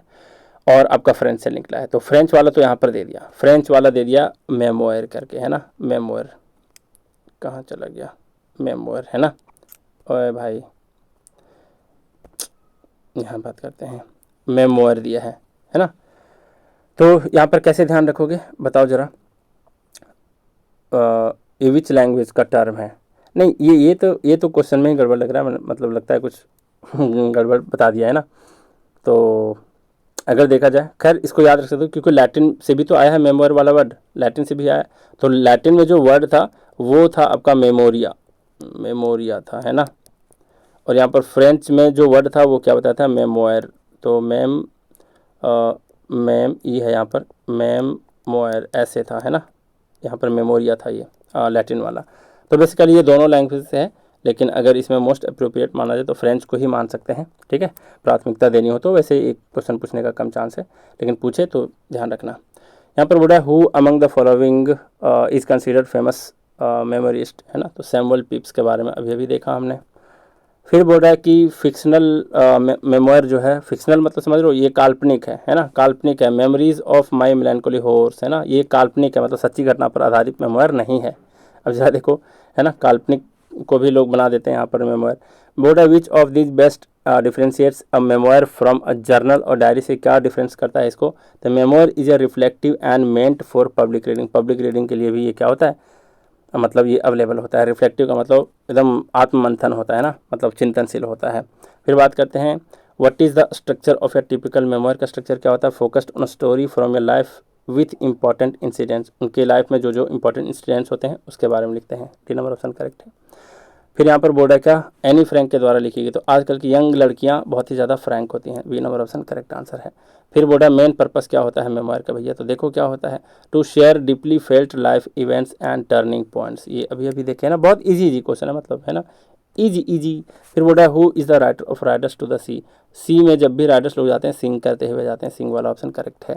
फिर बोर्ड है विच author wrote the memoir titled out of Africa, तो भैया बहुत लोग चाहते हैं कि हमें, अफ्रीकन लोग है ना, अफ्रीकन लोग चाहते हैं, केन्या के लोग चाहते हैं कि आउट ऑफ अफ्रीका भगवान हमें कभी डाइन करा दो, डायनानी की भोजन करा दो, तो बी नंबर ऑप्शन करेक्ट है। फिर बोल रहा आखिरी क्वेश्चन क्या, मेलानकोली माई मेलानकोली हॉर्स जो है एक इमेजिनेशन बेस्ड अगर समझ लो कि ये मेमोयर है, तो किसने लिखा है, तो इसने लिखा है, किसने लिखा है, हॉर्स गरिया दिया था, गार दिया है ना, B number option correct answer है। तो मुझे लगता है कि सब कुछ आप सीख गए होंगे। अब सीधा आपको क्या करना है, टेस्ट लगाना है। टेस्ट लगाओगे तो मुझे लगता है कि आराम से टेस्ट दे पाओगे ना, बहुत कुछ भारी भरकम नहीं है। तो चलिए आज का क्लास हम लोग यहीं रैप अप करते हैं। Thank you very much.